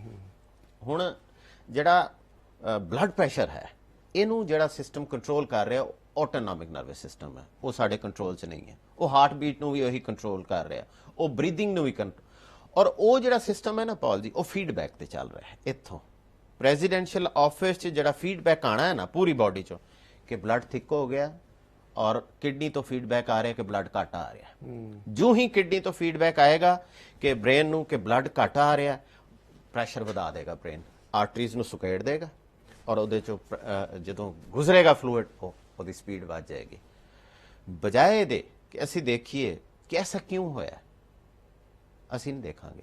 ਅਸੀਂ ਕੀ ਕਰਾਂਗੇ, ਅਸੀਂ ਸਿੱਧਾ ਜਾਵਾਂਗੇ, ਪਹਿਲੇ ਤੇ ਅਸੀਂ ਬਲੱਡ ਪ੍ਰੈਸ਼ਰ ਆਪਣਾ ਚੈੱਕ ਕਰਾਂਗੇ, ਓਹ ਹਾਈ ਹੋ ਗਿਆ ਬਲੱਡ ਪ੍ਰੈਸ਼ਰ ਮੇਰਾ 200 ਹੋ ਗਿਆ, ਔਰ ਪੈਨਿਕ ਹੋ ਜਾਵਾਂਗੇ ਅਸੀਂ ਕਿ ਪਤਾ ਨਹੀਂ 200 ਬਲੱਡ ਪ੍ਰੈਸ਼ਰ ਹੋ ਗਿਆ ਤਾਂ ਹੁਣ ਮੇਰਾ ਦਿਮਾਗ ਹੀ ਨਾ ਫਟ ਹੀ ਨਾ ਜਾਏ ਦਿਮਾਗ। ਐਸੀ ਕੋਈ ਗੱਲ ਨਹੀਂ। ਮੈਂ ਕਈ ਦਫਾ ਪੌਲ ਜੀ ਲੋਕਾਂ ਨੂੰ ਸਮਝਾਇਆ ਕਿ ਹਾਈ ਬਲੱਡ ਪ੍ਰੈਸ਼ਰ ਨਾਲ ਦਿਮਾਗ ਨਹੀਂ ਫਟਦਾ ਹੁੰਦਾ, ਸਟ੍ਰੋਕ ਨਹੀਂ ਹੁੰਦਾ। ਇਹ ਪੁੱਠੀ ਗੱਲ ਦੱਸ ਦਿੱਤੀ ਹੈ ਸਾਨੂੰ। ਪਰ ਜੋ ਡਾਕਟਰ ਜਦੋਂ ਤੁਸੀਂ ਡਰੇ ਹੋ ਕਹਿੰਦੇ ਤੂੰ ਇੱਥੇ ਪਹੁੰਚ ਕਿੱਦਾਂ ਗਿਆ, ਤੁਸੀਂ ਜਿਮ ਚਲੇ ਜਾਓ, ਜਿਮ ਉੱਥੇ ਜਿਹੜੇ ਲੋਕ ਟ੍ਰੇਡਮਿਲ ਤੇ ਖੜੇ ਹੁੰਦੇ ਨੇ ਨਾ ਜਾਂ ਐਕਸਰਸਾਈਜ਼ ਕਰ ਰਹੇ ਹੁੰਦੇ ਨੇ, ਉਹਨਾਂ ਦਾ ਬਲੱਡ ਪ੍ਰੈਸ਼ਰ 300 400 ਚੱਲਿਆ ਜਾਂਦਾ ਹੈ। ਉਹ ਕਿਉਂ ਨਹੀਂ, ਉਹਨਾਂ ਨੂੰ ਸਟ੍ਰੋਕ ਹੁੰਦਾ। ਅਗਰ ਹਾਈ ਬਲੱਡ ਪ੍ਰੈਸ਼ਰ ਨਾਲ ਸਟ੍ਰੋਕ ਹੋਣਾ ਹੈ ਤੇ ਉਹਨਾਂ ਨੂੰ ਹੋ ਜਾਣਾ ਚਾਹੀਦਾ ਨਾ, ਜਿਨ੍ਹਾਂ ਦਾ 350 400 ਬਲੱਡ ਪ੍ਰੈਸ਼ਰ ਪਹੁੰਚਿਆ ਹੋਇਆ ਹੈ, ਉਹ ਠੀਕ ਠਾਕ ਨੇ। ਵਜ੍ਹਾ ਇਹ ਹੈ ਕਿ ਜਿਹੜੇ ਸਟ੍ਰੋਕ ਹੁੰਦਾ ਹੈ, ਉਹ ਜਿਹੜੀਆਂ ਆਰਟਰੀਜ਼ ਨੇ ਉਹ ਹਾਰਡ ਹੋ ਜਾਂਦੀਆਂ ਨੇ, ਉਹਨਾਂ 'ਚ ਇਲਾਸਟਿਸਿਟੀ ਲਚਕ ਘਟ ਜਾਂਦੀ ਹੈ, ਉਹ ਫਟ ਜਾਂਦੀਆਂ ਨੇ ਕਿਉਂਕਿ ਬਲੱਡ ਥਿਕ ਹੈ। ਬਹੁਤ ਇੰਟਰਸਟਿੰਗ ਸੀਗਾ, ਸੌਰੀ ਜ਼ਰਾ ਬੜੀ ਛੇਤੀ ਟਾਈਮ ਨਿਕਲ ਗਿਆ, ਬ੍ਰੇਕ ਲੈਣੀ ਪਏਗੀ। ਬਹੁਤ ਇੰਟਰਸਟਿੰਗ ਗੱਲਾਂ ਡਾਕਟਰ ਨਾਲ ਹੋ ਰਹੀਆਂ। ਉਮੀਦ ਰੱਖਦਾ ਤੁਸੀਂ ਸਾਰਾ ਪ੍ਰੋਗਰਾਮ ਦੇਖ ਕੇ ਕੁਝ ਫਾਇਦਾ ਉਠਾਓਗੇ। ਬਹੁਤ ਇੰਟਰਸਟਿੰਗ ਹੈ, ਓਨੈਸਟਲੀ ਅਸੀਂ ਇਹ ਚੀਜ਼ਾਂ ਬਾਰੇ ਧਿਆਨ ਨਹੀਂ ਦਿੰਦੇ। Keep watching. ਤੁਸੀਂ ਥੋੜੀ ਜਿਹੀ ਬ੍ਰੇਕ ਲੈ ਕੇ ਤੁਹਾਡੇ ਨਾਲ ਹੁਣੇ ਮੁਲਾਕਾਤ ਕਰਦੇ ਹਾਂ। Don't go too far. ਸਤਿ ਸ਼੍ਰੀ ਅਕਾਲ ਜੀ। ਹੁਣ ਤੁਸੀਂ ਅਕਾਲ ਚੈਨਲ ਨੂੰ ਕਿਸੇ ਵੀ ਸਮੇਂ ਕਿਸੇ ਵੀ ਥਾਂ ਤੇ ਦੇਖ ਸਕਦੇ ਹੋ, ਉਹ ਵੀ ਅਕਾਲ ਚੈਨਲ ਦੀ ਐਪ ਦੇ ਜ਼ਰੀਏ, ਜਿਸ ਦੇ ਵਿੱਚ live TV programme, videos, catch up TV, Akal radio ਅਤੇ ਨੋਟਿਸ ਦੇ ਵਿੱਚ ਸਾਰੇ ਪ੍ਰੋਗਰਾਮਾਂ ਦਾ ਵੇਰਵਾ ਮੌਜੂਦ ਹੈ। ਤੁਸੀਂ ਇਸ ਐਪ ਦੇ ਜ਼ਰੀਏ ਗੁਰਬਾਣੀ ਸੰਥਿਆ ਦਾ ਵੀ ਆਨੰਦ ਮਾਣ ਸਕਦੇ ਹੋ। ਅਕਾਲ ਚੈਨਲ ਦੀ ਐਪ ਨੂੰ ਹੁਣੇ ਡਾਊਨਲੋਡ ਕਰੋ ਗੂਗਲ ਪਲੇ ਸਟੋਰ ਅਤੇ ਐਪ ਸਟੋਰ ਦੇ ਵਿੱਚੋਂ। ਵਰਲਡਸ ਨੰਬਰ 1 ਸਿੱਖ ਮੀਡੀਆ ਚੈਨਲ ਅਕਾਲ ਚੈਨਲ। ਸੈਕਿੰਡ ਪਾਰਟ ਅਗਰ ਤੁਸੀਂ ਹੁਣੇ ਦੇਖਣਾ ਸ਼ੁਰੂ ਕੀਤਾ, ਬਹੁਤ ਇੰਟਰਸਟਿੰਗ ਗੱਲਾਂ ਕਰ ਰਹੇ ਨੇ doctor, specially about the brain, ਕਿਸ ਤਰ੍ਹਾਂ ਕੰਮ ਕਰਦਾ, ਜਿਹੜੇ ਸੇ ਭੁੱਲ ਯਾਦ ਸਾਡੀ ਹੋ ਜਾਂਦੀ ਹੈ। ਅਸੀਂ ਬੜਾ ਲਾਈਟਲੀ ਲੈਂਦੇ ਹਾਂ। ਪਲੀਜ਼ ਪ੍ਰੋਗਰਾਮ ਤੁਸੀਂ ਦੇਖੋ, ਬਹੁਤ ਐਜੂਕੇਸ਼ਨਲ, ਬਹੁਤ ਹੈਲਪਫੁਲ ਹੈਗਾ ਜੀ। ਡਾਕਟਰ ਸਾਹਿਬ, ਹਾਂਜੀ, ਹੁਣ ਇੱਕ ਵਾਰੀ ਫਿਰ ਜ਼ਰਾ ਰੀਕਲੈਕਟ ਥੋੜਾ ਜਿਹਾ ਕਰਕੇ, ਜਿਵੇਂ ਅਸੀਂ ਗੱਲ ਕਰ ਰਹੇ ਸੀ ਕਿ ਕਿਹੜੀਆਂ ਚੀਜ਼ਾਂ ਨੇ ਜਿਹੜੀਆਂ ਸਾਡੇ ਬ੍ਰੇਨ ਨੂੰ ਮੈਸਅਪ ਕਰਦੀਆਂ ਨੇ। ਪਹਿਲੀ ਗੱਲ ਆਪਾਂ ਕੋਲੇਸਟ੍ਰੋਲ ਦੀ ਕੀਤੀ, ਔਰ ਉਹਦੇ ਸੋਲੂਸ਼ਨ ਹੈ ਜਿਹੜੀ ਚੀਜ਼ ਆਪਾਂ ਦੱਸੀ ਹੈ ਉਹ ਇਹ ਹੈ ਕਿ ਦੇਸੀ ਘਿਓ ਯੂਜ਼ ਕਰਨਾ ਚਾਹੀਦਾ ਐਜ਼ ਅ ਫੈਟ ਸੋਰਸ, ਜਾਂ ਕੋਕੋਨਟ ਆਇਲ ਯੂਜ਼ ਕਰਨਾ ਚਾਹੀਦਾ ਹੈ। ਔਰ ਜਿਹੜੇ ਆਮ ਕੁਕਿੰਗ ਆਇਲ ਨੇ ਉਹ ਬਿਲਕੁਲ ਠੀਕ ਨਹੀਂ ਹੈ ਇਨਸਾਨੀ ਸਿਹਤ ਲਈ, ਉਹਨਾਂ ਨੂੰ ਨਹੀਂ ਯੂਜ਼ ਕਰਨਾ ਚਾਹੀਦਾ। ਠੀਕ ਹੈ, ਪਹਿਲਾ ਇਹ ਸੀ। ਦੂਸਰਾ ਇਹ ਸੀ ਕਿ ਨੀਂਦ ਜਿਹੜੀ ਹੈ ਕਮ ਸੇ ਕਮ 7 ਘੰਟੇ 8 ਘੰਟੇ ਕਰਨੀ ਚਾਹੀਦੀ ਹੈ। ਤੀਸਰਾ ਇਹ ਸੀ ਕਿ ਓਮੇਗਾ 3 ਆਇਲ ਜਿਹੜਾ ਹੈ ਉਹ ਆਪਣੇ ਬ੍ਰੇਨ ਨੂੰ ਸਪਲਾਈ ਕਰਨਾ ਚਾਹੀਦਾ ਹੈ।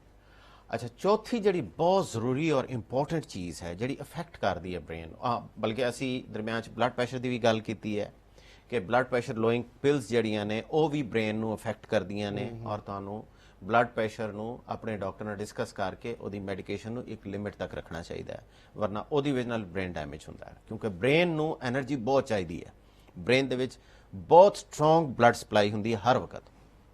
ਅੱਛਾ, ਹੁਣ ਇੱਕ ਹੋਰ ਚੀਜ਼ ਜਿਹੜੀ ਹੈ ਉਹ ਬ੍ਰੇਨ ਨੂੰ ਜਿਹੜੀ ਮੈਸਅਪ ਕਰਦੀ ਹੈ ਉਹ ਹੈ ਪੋਲੀਟੌਕਸਿਨਸ ਜਿਹੜੇ ਨੇ। ਹੁਣ ਤੁਹਾਨੂੰ ਯਾਦ ਹੋਏਗਾ ਅਸੀਂ ਪਹਿਲੇ ਵੀ ਇੱਕ ਦਫਾ ਪ੍ਰੋਗਰਾਮ ਕੀਤਾ ਸੀ ਔਰ ਉਹਦੇ 'ਚ ਦੱਸਿਆ ਸੀ ਕਿ ਜਦੋਂ ਅਸੀਂ ਘਰ 'ਚ ਕੋਈ ਇਲੈਕਟ੍ਰੋਨਿਕ ਦੀ ਚੀਜ਼ ਮੰਗਵਾਉਂਦੇ ਆ ਨਾ, ਉਹਦੇ ਜਿਹੜਾ ਪਲੱਗ ਹੁੰਦਾ ਉਹਦੇ ਤੋਂ ਪਲਾਸਟਿਕ ਦਾ ਕਵਰ ਚੜਿਆ ਹੁੰਦਾ ਹੈ।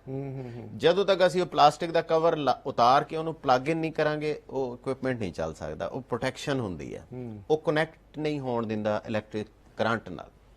ਇਹ ਜਿਹੜੇ ਟੌਕਸਿਨਸ ਨੇ ਖਾਸ ਤੌਰ ਤੇ ਜਿਹੜਾ ਲੈਡ ਹੈ, ਐਲੂਮੀਨੀਅਮ ਹੈ। ਹੁਣ ਐਲੂਮੀਨੀਅਮ ਜਿਹੜਾ ਹੈ ਉਹ ਬਹੁਤ ਸਾਰੀ ਵੈਕਸੀਨਸ ਵਿੱਚ ਵੀ ਹੁੰਦਾ ਹੈ, ਠੀਕ ਹੈ। ਇਸ ਲਈ ਮੈਂ ਸਾਰਿਆਂ ਨੂੰ ਕਹਾਂਗਾ ਜਿਹੜੇ ਸੀਨੀਅਰ ਲੋਕ ਨੇ, ਮੇਰੇ ਕੋਲ ਬਹੁਤ ਲੋਕ ਪੁੱਛਦੇ ਨੇ ਫਲੂ ਵੈਕਸੀਨ ਦੇ ਬਾਰੇ 'ਚ, ਮੈਂ ਉਹਨਾਂ ਨੂੰ ਕਹਿੰਦਾ ਜੀ ਇਹ ਤੁਹਾਡਾ ਔਰ ਤੁਹਾਡੇ ਡਾਕਟਰ ਦਾ ਮਸਲਾ ਹੈ।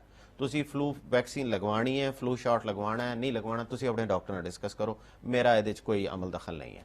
ਲੇਕਿਨ ਤੁਸੀਂ ਇਹ ਦੇਖੋ ਕਿ ਉਸ ਫਲੂ ਵੈਕਸੀਨ ਦੇ ਵਿੱਚ ਇਨਗਰੀਡੀਐਂਟ ਕਿਹੜੇ-ਕਿਹੜੇ ਨੇ, ਔਰ ਅਗਰ ਤੁਸੀਂ ਸਮਝਦੇ ਹੋ ਕਿ ਕੋਈ ਇਨਗਰੀਡੀਐਂਟ ਜਿਹੜਾ ਹੈ ਇਹ ਵਿੱਚ ਨਹੀਂ ਹੋਣਾ। ਐਲੂਮੀਨੀਅਮ ਦਾ ਕੀ ਕੰਮ ਹੈ?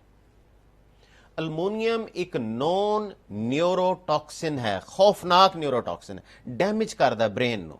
ਉਹਦਾ ਕੀ ਕੰਮ ਹੈ ਫਲੂ ਵੈਕਸੀਨ ਵਿੱਚ ਪਾਉਣ ਲਈ? ਮੈਨੂੰ ਨਹੀਂ ਪਤਾ ਭਾਜੀ। ਉਹਦਾ ਤੇ ਕਾਲ ਆਉਂਦਾ ਤੁਹਾਨੂੰ, you are due for the vaccination. ਹਾਂਜੀ, ਇਸ ਲਈ ਮੈਂ ਸਾਰੇ ਸੀਨੀਅਰ ਸਿਟੀਜ਼ਨ ਨੂੰ ਕਹਿੰਦਾ ਕਿ ਕਿਉਂਕਿ ਮੈਨੂੰ ਪਤਾ 60 ਸਾਲ ਤੋਂ ਬਾਅਦ ਚੇਸ ਕਰਨਾ ਸ਼ੁਰੂ ਕਰ ਦਿੰਦਾ ਸਿਸਟਮ, ਆਓ ਫਲੂ ਸ਼ਾਟ ਲਗਵਾਓ, ਫਲੂ ਸ਼ਾਟ ਲਗਵਾਓ, ਠੀਕ ਹੈ, ਬਿਲਕੁਲ ਜਾਓ ਡਾਕਟਰ ਨਾਲ, ਉਹਦੇ ਨਾਲ ਡਿਸਕਸ ਕਰੋ। ਭਾਜੀ ਆਪਾਂ ਗੱਲ ਕਰਦੇ ਪਹਿਲਾਂ ਕਾਲ ਲੈ ਲਈਏ। ਅੱਛਾ ਜੀ। ਹੈਲੋ ਹੈਲੋ ਹੈਲੋ ਜੀ, ਸਤਿ ਸ਼੍ਰੀ ਅਕਾਲ। ਕੌਣ ਬੋਲ ਰਹੇ ਹੋ, ਕਿੱਥੋਂ ਬੋਲ ਰਹੇ ਹੋ? ਸਤਿ ਸ਼੍ਰੀ ਅਕਾਲ ਜੀ, ਮੇਰਾ ਨਾਮ ਭੁਪਿੰਦਰ ਸਿੰਘ ਹੈ ਜੀ, ਮੈਂ ਬਰਮਿੰਘਮ ਤੋਂ ਬੋਲਦਾ। ਹਾਂਜੀ, ਸਵਾਗਤ ਕਰਦੇ ਹਾਂ। ਡਾਕਟਰ ਵਾਲੀ ਸੁਣ ਰਹੇ, ਕੀ ਪੁੱਛਣਾ ਚਾਹੁੰਦੇ ਹੋ? ਹਾਂਜੀ, ਮੈਂ ਡਾਕਟਰ ਵਾਲੀਆ ਨਾਲ ਗੱਲ ਕਰਨੀ ਹੈ। ਹਾਂਜੀ ਕਰੋ ਕਰੋ ਜੀ, ਸੁਣ ਰਹੇ ਨੇ।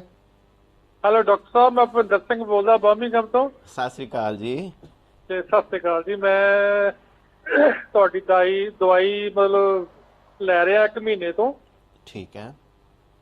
ਤੇ ਮੈਨੂੰ ਪ੍ਰੋਬਲਮ ਸੀ, ਜਿੱਦਾਂ ਮੈਂ ਅਪਸੈਟ ਰਹਿੰਦਾ ਸੀਗਾ, ਡਾਕਟਰ ਕਹਿੰਦੇ ਸੀ ਤੈਨੂੰ ਡਿਪਰੈਸ਼ਨ ਆ, ਐਂਜ਼ਾਈਟੀ ਆ। ਤੁਸੀਂ ਮੈਨੂੰ ਉਹ ਦਵਾਈ ਦਿੱਤੀ ਸੀ ਤੇ ਮੈਂ 1 ਮਹੀਨਾ ਪੂਰਾ ਹੋ ਗਿਆ ਤੇ ਮੈਨੂੰ ਬਹੁਤ ਆਰਾਮ ਆ। ਚਲੋ ਸ਼ੁਕਰ ਹੈ, ਸ਼ੁਕਰ ਹੈ, ਤੁਹਾਡੀ ਬਹੁਤ ਮਿਹਰਬਾਨੀ।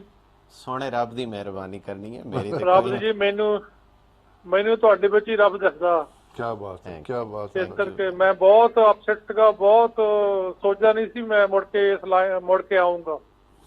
Thank you. ਪਰ ਬੜੀ ਕਿਰਪਾ ਤੁਸੀਂ ਕੀਤੀ ਆ ਤੇ ਤੁਹਾਡੀ ਬਹੁਤ ਮਿਹਰਬਾਨੀ। ਬਹੁਤ ਮਿਹਰਬਾਨੀ, ਤੁਸੀਂ ਟਾਈਮ ਕੱਢ ਕੇ ਕਾਲ ਕੀਤੀ, ਦੱਸਿਆ। ਮੈਂ ਤੇ ਇਸ ਵਕਤ ਮੈਨੂੰ ਤਰੇੜੀਆਂ ਜੀਆਂ ਪੈ ਰਹੀਆਂ ਨੇ ਤੁਹਾਡੀਆਂ ਗੱਲਾਂ ਸੁਣ ਕੇ, ਤੇ ਬੜਾ ਮੈਂ ਖੁਸ਼ ਵੀ ਹੋ ਰਿਹਾ। ਤੇ ਹਾਂਜੀ ਹਾਂਜੀ, ਬਹੁਤ ਮਿਹਰਬਾਨੀ ਤੁਹਾਡੀ। ਬਾਕੀ ਮੈਂ ਇਹਨਾਂ ਦੀ ਮਿਹਰਬਾਨੀ ਥੈਂਕ ਯੂ ਕਰਨਾ ਚਾਹੁੰਦਾ, ਬੜੇ ਭਾਈ ਸਾਹਿਬ ਦੇ ਜਿਹੜੇ ਤੁਹਾਨੂੰ ਲਿਆਉਂਦੇ ਆ। ਹਾਂਜੀ ਹਾਂਜੀ ਹਾਂਜੀ, ਅਕਾਲ ਟੀਵੀ ਦੀ ਬੜੀ ਮਿਹਰਬਾਨੀ ਹੈ, ਇੱਕ ਪਲੇਟਫਾਰਮ ਦਿੱਤਾ ਹੋਇਆ ਹੈ। ਹਾਂਜੀ ਹਾਂਜੀ, ਇਹਨਾਂ ਦੀ ਵੀ ਆ, ਮੈਂ ਤੁਹਾਡਾ ਸ਼ੋਅ ਜ਼ਰੂਰ ਦੇਖਦਾ ਹੁੰਦਾ। Thank you. ਪਰ ਇਹ ਭਾਈ ਸਾਹਿਬ ਨੂੰ ਮੈਂ ਉਦਾਂ ਜਾਣਦਾ ਹੀ ਸਮਝ ਲਓ ਕਿ ਕੋਈ ਟੈਲੀਵਿਜ਼ਨ ਤੇ ਹੋਰ ਪ੍ਰੋਗਰਾਮ ਵਿੱਚ ਵੀ ਦੇਖਦਾ ਹੈ।